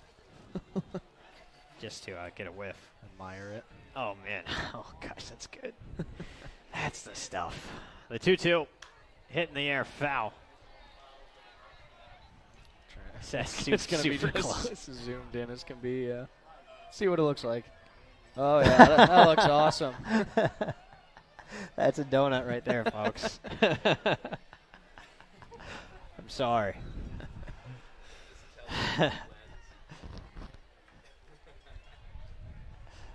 And the 2-2. Swing and a miss, strike 3. Holcroft down swinging for a 3rd time tonight. Shipatelli picks up the K, and there's 1 away here in the 8th. It's been fun to watch Christian pitch and develop this summer. Yes. This is his 8th appearance and final with the Pickles, the native of Irvine. He went 1 inning of hitless, scoreless baseball back in game 1 of this series. First pitch is hit on the ground, somehow corralled by Kelly. Long throw to first, won't be in time. Atwood, the base hit. Good job by Kelly to get to the ball. And it is a 1-out single for Atwood. Here's the shortstop, number 8, Brooks Lee. And now we'll bring up Brooks Lee. Lee is 0 for 3. He grounded into a double play, 6-3. He also grounded out to shortstop again and reached on a fielder's choice. Yeah, Christian's kind of been that guy in the 6th, 7th, 8th innings that Portland will bring in a really tough spot. And, you know, felt like every time he was put in that spot, he came through. And you're right, it really has been a pleasure to watch him throw this summer. Perry set up inside. Shipatelli's fastball goes outside, but Lee swings and misses. 0-1 to Brooks.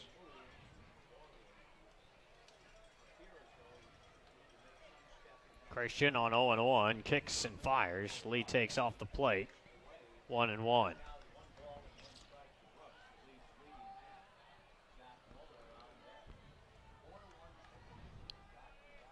Shipatelli had an exciting appearance in the Bellingham series, working around a bases loaded jam last week in a critical Pickles win. The 1-1 runs inside off the glove of Perry to the backstop. Wild pitch, and moving down to second goes Atwood.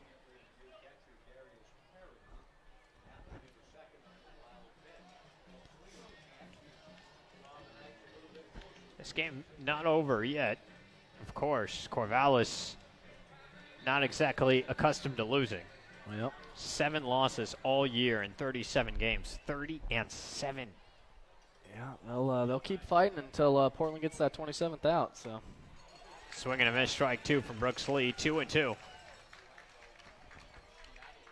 Winners of, I believe, 7 in a row now in the second half of the season. 8 in a row after the win last night.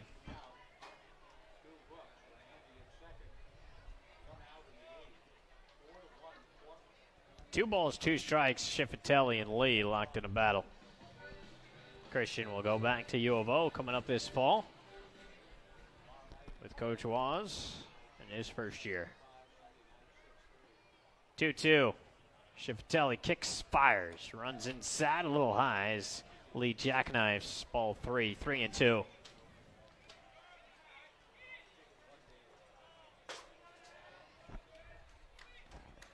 Pickles will get on a bus, jump over to Wenatchee for a trio of games this weekend, Saturday, Sunday, Monday. Schifatelli 3-2 now. Swung on, grounded to short. Lambeau gathers, couple of hops, throws out Lee, who grounds out to Lambeau for a 3rd time tonight. And that is out number 2.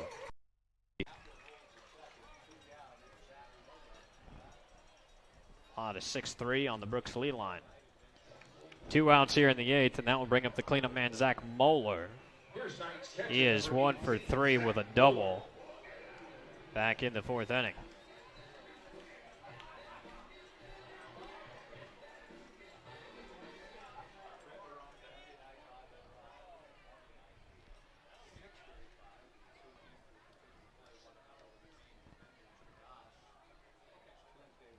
First pitch swinging and sending in the air, foul right side out of play is Moeller.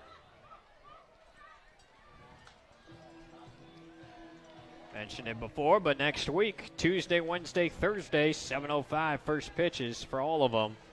Ride your bike to the walk night, presented by Bike Gallery, next Tuesday the 30th. That one's pretty clear. You want to ride your bike to the ballpark. The set by Schifatelli. Fires. I got a piece. Yeah, yeah, I heard it. I heard it. And Mueller hit by the pitch. Not by much, but he got him. Nobody hurt there at an open first base. Reset. Get your guy here. Mueller not even hurt, apparently. Got him right on the elbow guard. Yeah. Wednesday of next week, Wolf Wednesday from Lagunitas. First 500 fans will get the Lagunitas dog bandanas, not bananas. That'll be a good one. That'll be fun. 2 outs for Matthew Gretler. First pitch swinging, and he was trying to tie that game right there. This is significant. Oh, that was fun. 0-1 the count. Corvallis ball boy came out, beat the Portland ball boy to the punch, grabbed the ball, and then tossed it back to him. But the Portland ball boy not looking for it. 0-1 the count. Kick the fire. Grounded toward third, but foul from Gretler. Strike 2, 0-2 the count. Then Thursday next week, Music Millennium 50th anniversary celebration presented by Portland Brewing Company. And that's going to be the penultimate home series, Caleb Jones. Yes, Tuesday, Wednesday, Thursday, and then we're off for about 10 days. Well, 8 days, really, before Cowlitz comes to town Friday the 9th, Saturday the 10th, Sunday the 11th. In the last series of the regular season right here at Walker Stadium. 0-2 to Matthew Gretler. Schifatelli fires high and away. 1 ball, 2 strikes. Friday the 9th is Hawaiian Night presented by 808. And, of course, another Rock in the Walk concert series from Lazarus Naturals. Wild Thing Night presented by Myoptic on Saturday the 10th. We'll receive Wild Thing glasses and free Wild Thing haircuts. Wow. Fastball out and away, 2-2. Wild Thing glasses and free Wild Thing haircuts provided by Brick and Motor Barbershop on Saturday, August 10th with 808 in the building. Wow. That will be a lot of fun. Schifatelli on 2-2 to Gretler now. exhales, looks to second, and he kicks and fires. Swing and a foul by Gretler to stay alive. I have to just let my hair grow out for a while and get one of those. Yeah, I see it with you. Yeah, you can do it for sure. And then the last day of the regular season, Sunday, August 11th, is Fan Appreciation Day. Yep. I'll be here for that one. So many fans, man. It's awesome. Yeah, it really is. 2-2, high and tight for ball 3. 3 and 2. Everybody will be running now with 2 outs and a full count. Atwood will lead from second and Moeller from first. With the pitch to the plate, of course, from Christian Schifatelli, who started the at-bat 0-2 to Gretler. Now it's full. The look to second, and the 3-2. Swing and a miss, strike 3. Christian Schifatelli, ladies and gentlemen. Strands 2, and it's Neil Diamond time at the ballpark. Portland 4, Corvallis 1 into the bottom of the 8th.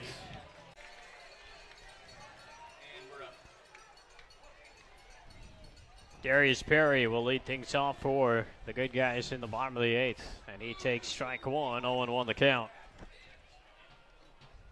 1 run, 4 hits, no errors for Corvallis. 4 runs, 11 base knocks, and 1 error for Portland. And of those 11 hits, 3 of them home runs. Curveball on 0-1, dips in, strike 2 to Darius Perry, 0-2 the count. Darius hitting for Thomas Radinsky after coming in as a defensive replacement a couple innings ago to catch. The offer, swing, line drive, right field line, slicing, out of play. Oh, that's a catch and a half by the fan with a baseball glove down the right field line. Wow, huh? That is why you bring a glove, and he went into a slide to get it. He slid on the berm and made the catch, and now he's taking his bows.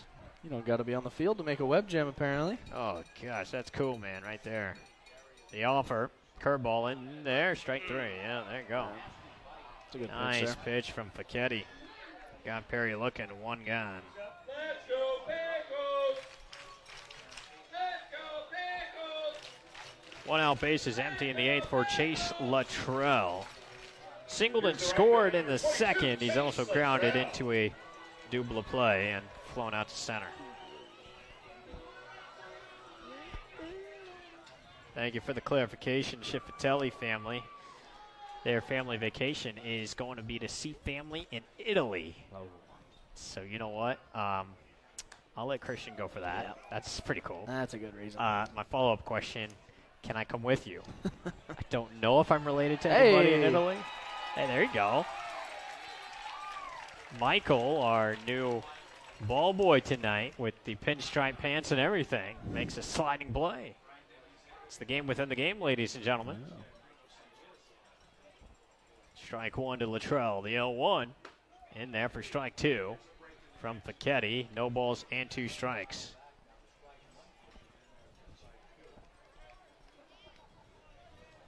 It'll be Luttrell and then Delorfis. Speaking of Italian families, Yeah, there you go. Delorfice on deck. Great Italian ball players. That's a good conversation. Yogi Berra. The 0-2. That's downstairs. I'm pretty sure. Wait, no. Yogi may have been Polish-American? I don't know. Italians. I'm trying to think of the name. Because he was from St. Louis. Berra and Joe Garagiola. I thought Garagiola was Italian too, but I might be definitely getting that wrong. I'm totally willing to be wrong on that. The 1-2 pitch swung on and grounded towards second. Harvey has it, straightens up and throws to first in time for the out. And there's 2 gone for Davis Delorfis.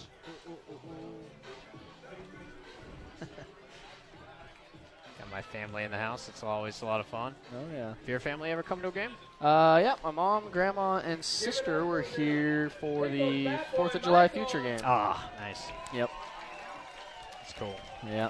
They came to one last year when I worked here. Yeah. You know, just loved the atmosphere and everything. And came again this year. And I told them, I was like, you're coming to a kind of a different style of game, just to give you a heads up. But no, I think they enjoyed that almost even more. All the wacky rules going on, the funny uniforms, different things. There's unlike none other for them, so that was cool. Clean single to right field for Davis. DeLorfis with 2 outs extends the inning. 12 hits in the game now for Portland. And that will bring up Westland native Jonathan Kelly. It'll be interesting to see Jonathan and how he ends up developing out in Xavier. Yep. As a freshman out in the Midwest. Yeah, I think he's got a lot of raw talent there. You know, obviously an incoming freshman, so he's got a lot of baseball to be played in front of him, and hopefully he's able to learn a lot and apply it to his game, kind of fine-tune his skills a little bit. The pitch. Whoa! Whoa. Not close. Gets to the backstop, and taking second with ease is DeLorfis on the wild pitch. That just slipped out of the hands of Facchetti. Has that ever happened to you? Definitely, but more in like kind of if it was a rainy game or something. Yeah. I mean, I don't know.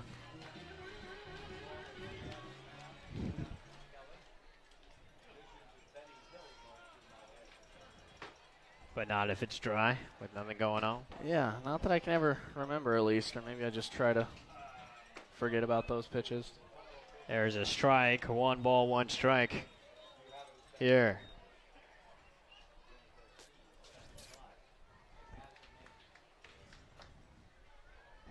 With 2 outs here in the bottom of the 8th inning.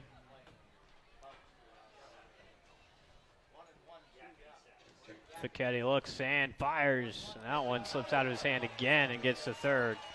Is DeLorfis on the wild pitch. I'm not sure what's going on with Facchetti, but slipped out a couple of times now.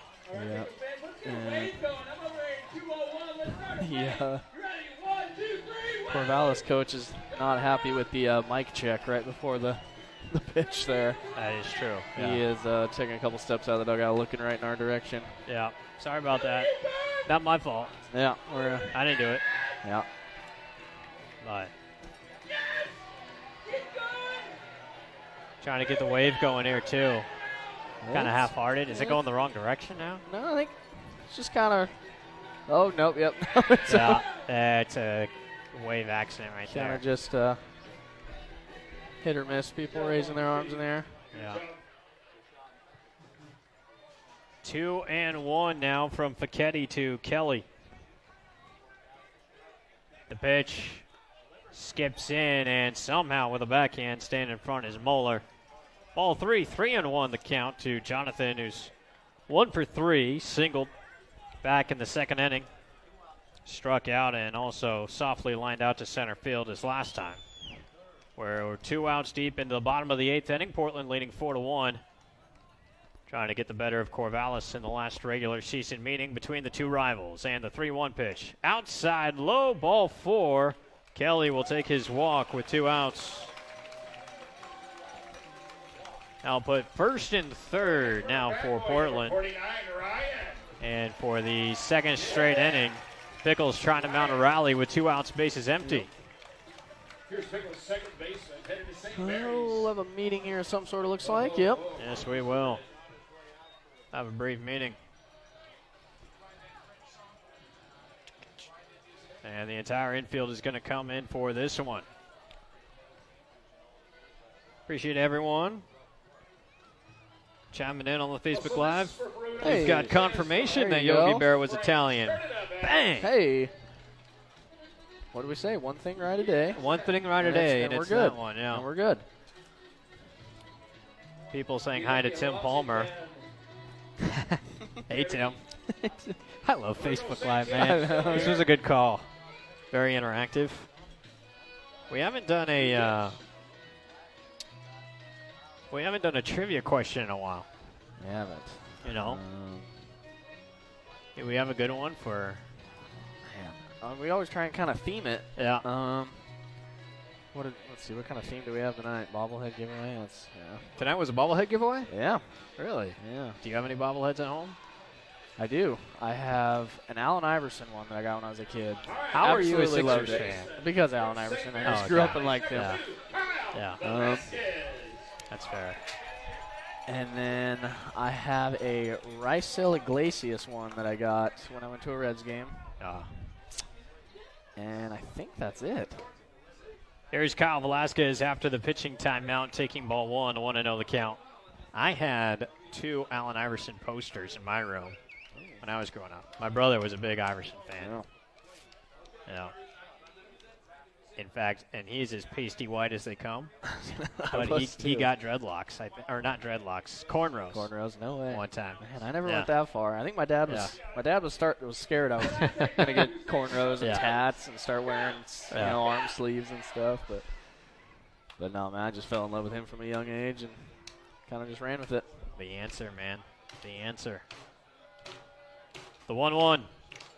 Outside, ball 2 to Velasquez. 2-1 the count. DeLorfis on at third. Kelly on at first with 2 gone. Actually got to watch him play when he was in Denver when they came and played the Utah Jazz in Salt Lake. It's only like a 3-hour drive from my hometown, so we buzzed down there and watched it. Runner goes. Ball hit up the middle. Base hit into center field. Coming in DeLorfis to third. Standing up is Kelly. RBI single for Velasquez. Insurance provided. It is 5-1 Portland. Raise the chairs.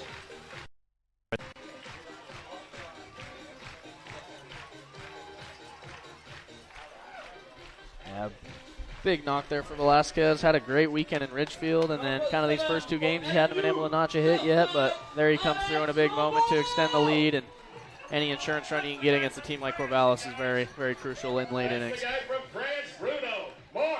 Oh, excuse me, Sanchez.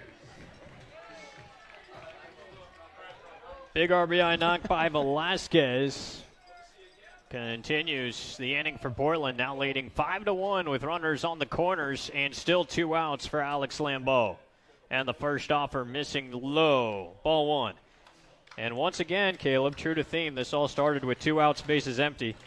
Hey, and DeLorfis singled, Kelly walked, Velasquez singled, and a run scores.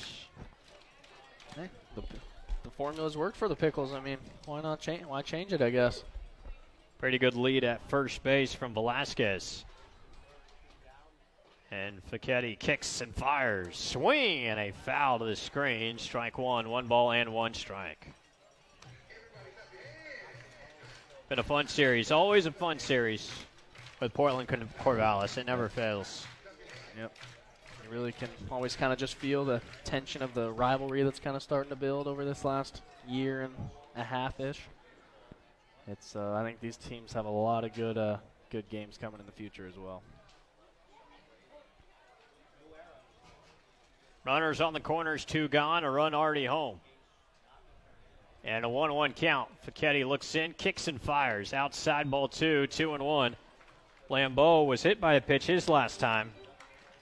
Ironically, with 2 outs, bases empty in the 7th, and ended up being stranded at third base when Facchetti came in and got Manzardo to ground out with the bases joded. The 2-1. Hit in the air to the left.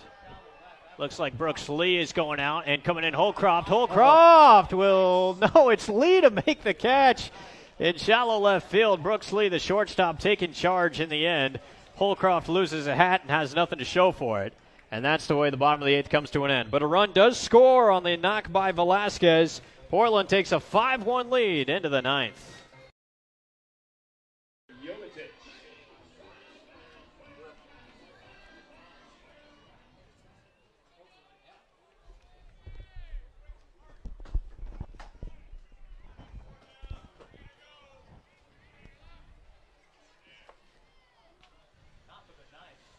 6, 7, 8 coming up for Corvallis here in the top of the 9th inning.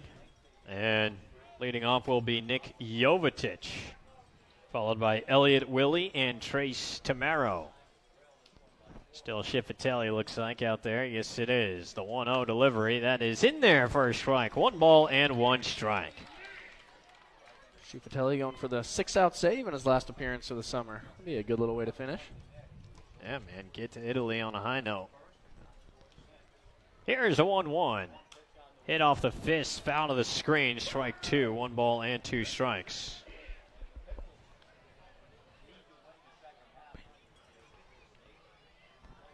Give a last scoreboard whip around here in a moment. 1-2 from Schifatelli now.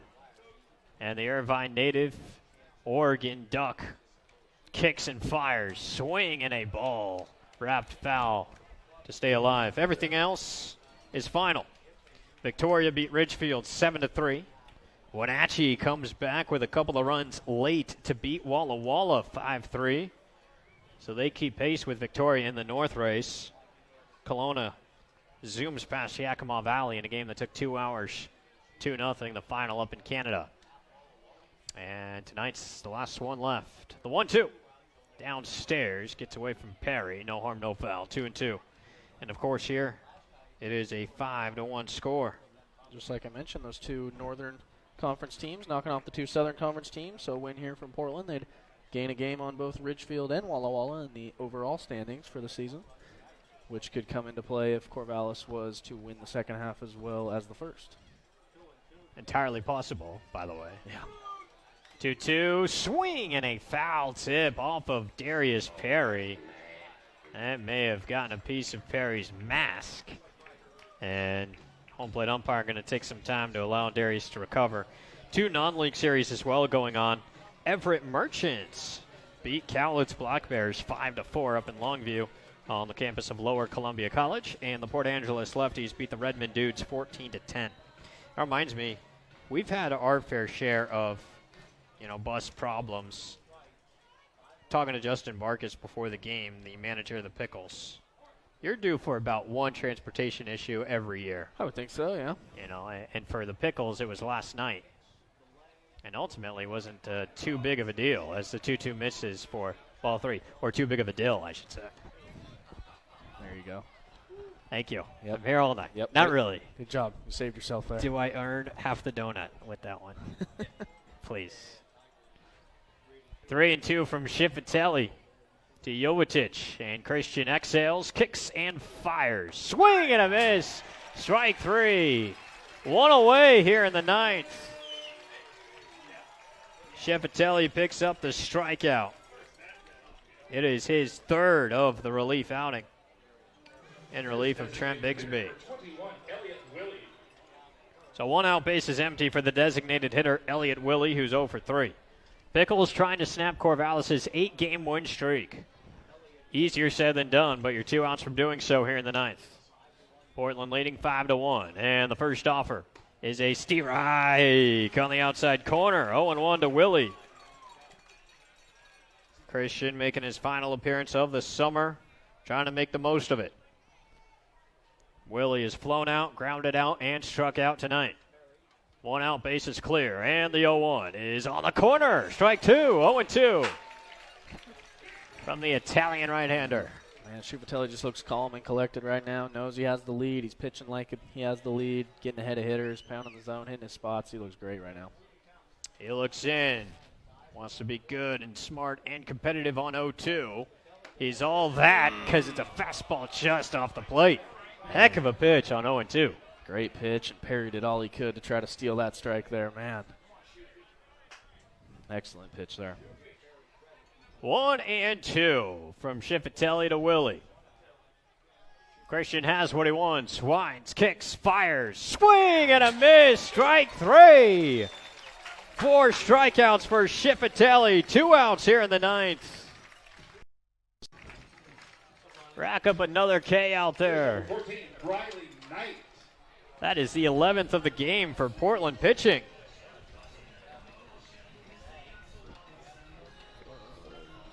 Or is that 10? I lose track. Is that 10? Yeah, let's check the old Ron K board here. 5, 6, 1, 2, 7, 3, 4, 5. 1, 2, 3, 4, 5. Yep. 6. That's 11. There's 11, yep. Someone miscounted something. 4, 9, 10. Uh-oh. I think there might be an extra K out on the fence. Whatever.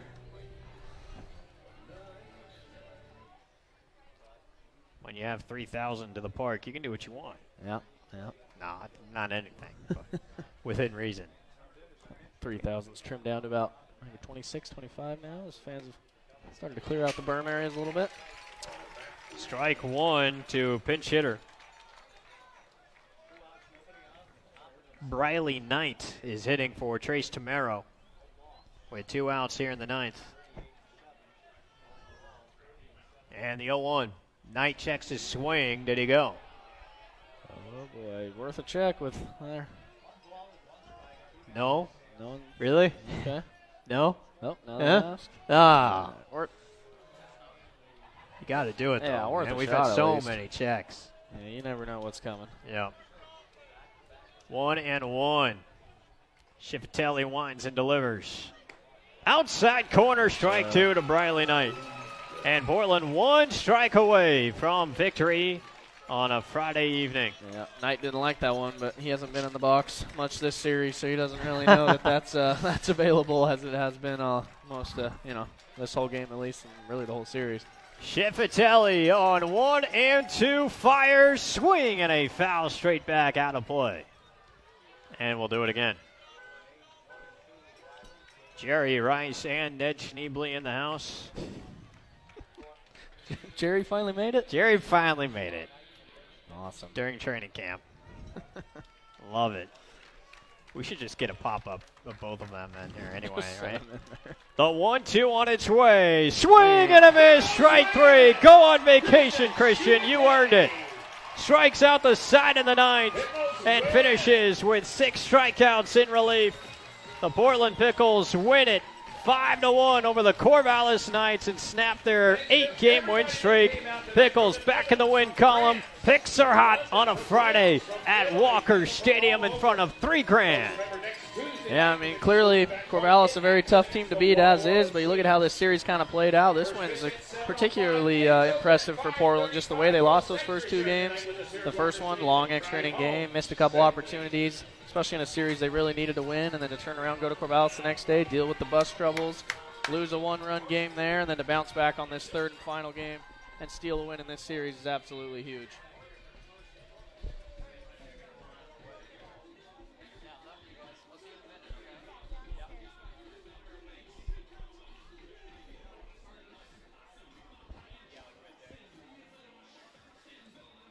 Pickles get the win 5-1. We'll have a happy ice packs with Max coming up here in a moment as Portland gets back in the win column.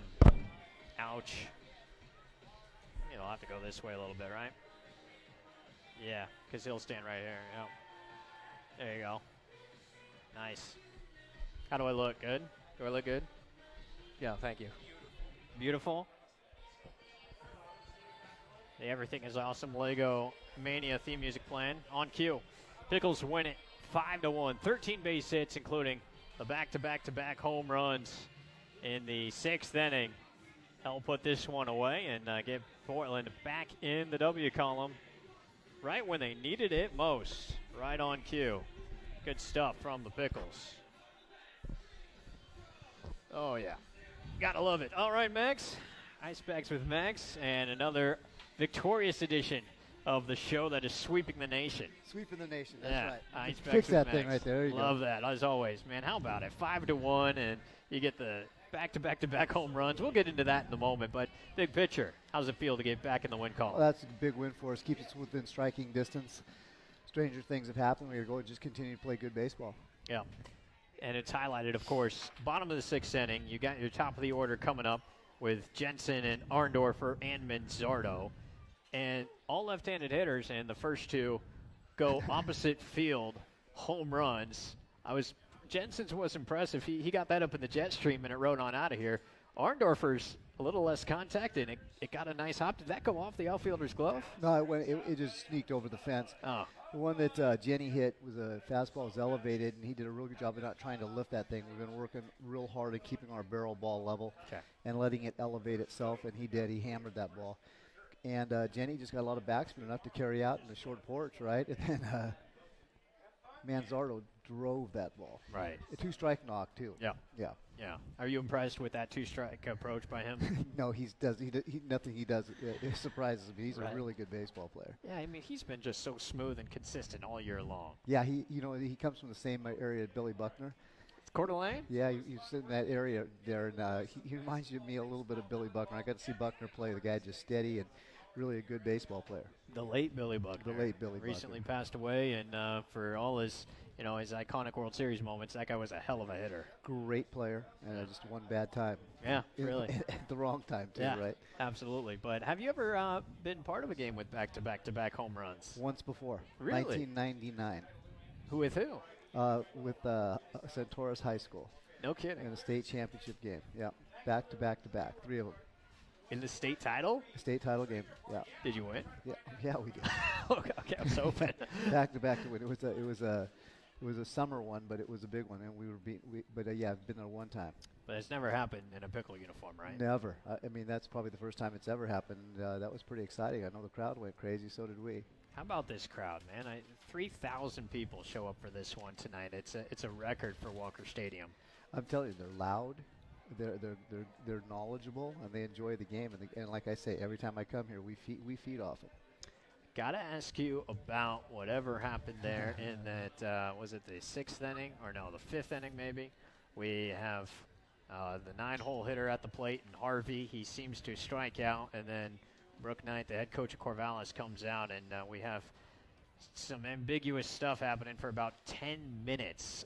Could you walk us through what that conversation was about and the reason for the delay? First of all, Brooke was right, 100%. The first base umpire called timeout 2 to 3 times. I was watching it. I saw it in the dugout. There was a timeout. We struck him out. Then he failed to come down and tell the home plate umpire that we struck him out. Brooke was right. It was the right call. It just wasn't executed the way it should have been executed, and that's not for me. It's higher pay grade than mine. So that's for the commissioner and the guy that deals with the umpires. But they called timeout. Brooke was right. The umpire should have come down immediately and said, hey, there was timeout on the pitch. He didn't. That's the longest argument in my career, 34 going my 35th season with nobody getting ejected. I mean, I'm going to pull out the War and Peace reference. I got through it twice. Oh, I literally left the dugout to go see what was happening. Got told by somebody, the unofficial account. Got back up by the time that we were still not playing baseball. So. Yeah. It wasn't handled right, but Brooke was right, and he the ball didn't lie either, though, right? He flied out on the next pitch, so we're good.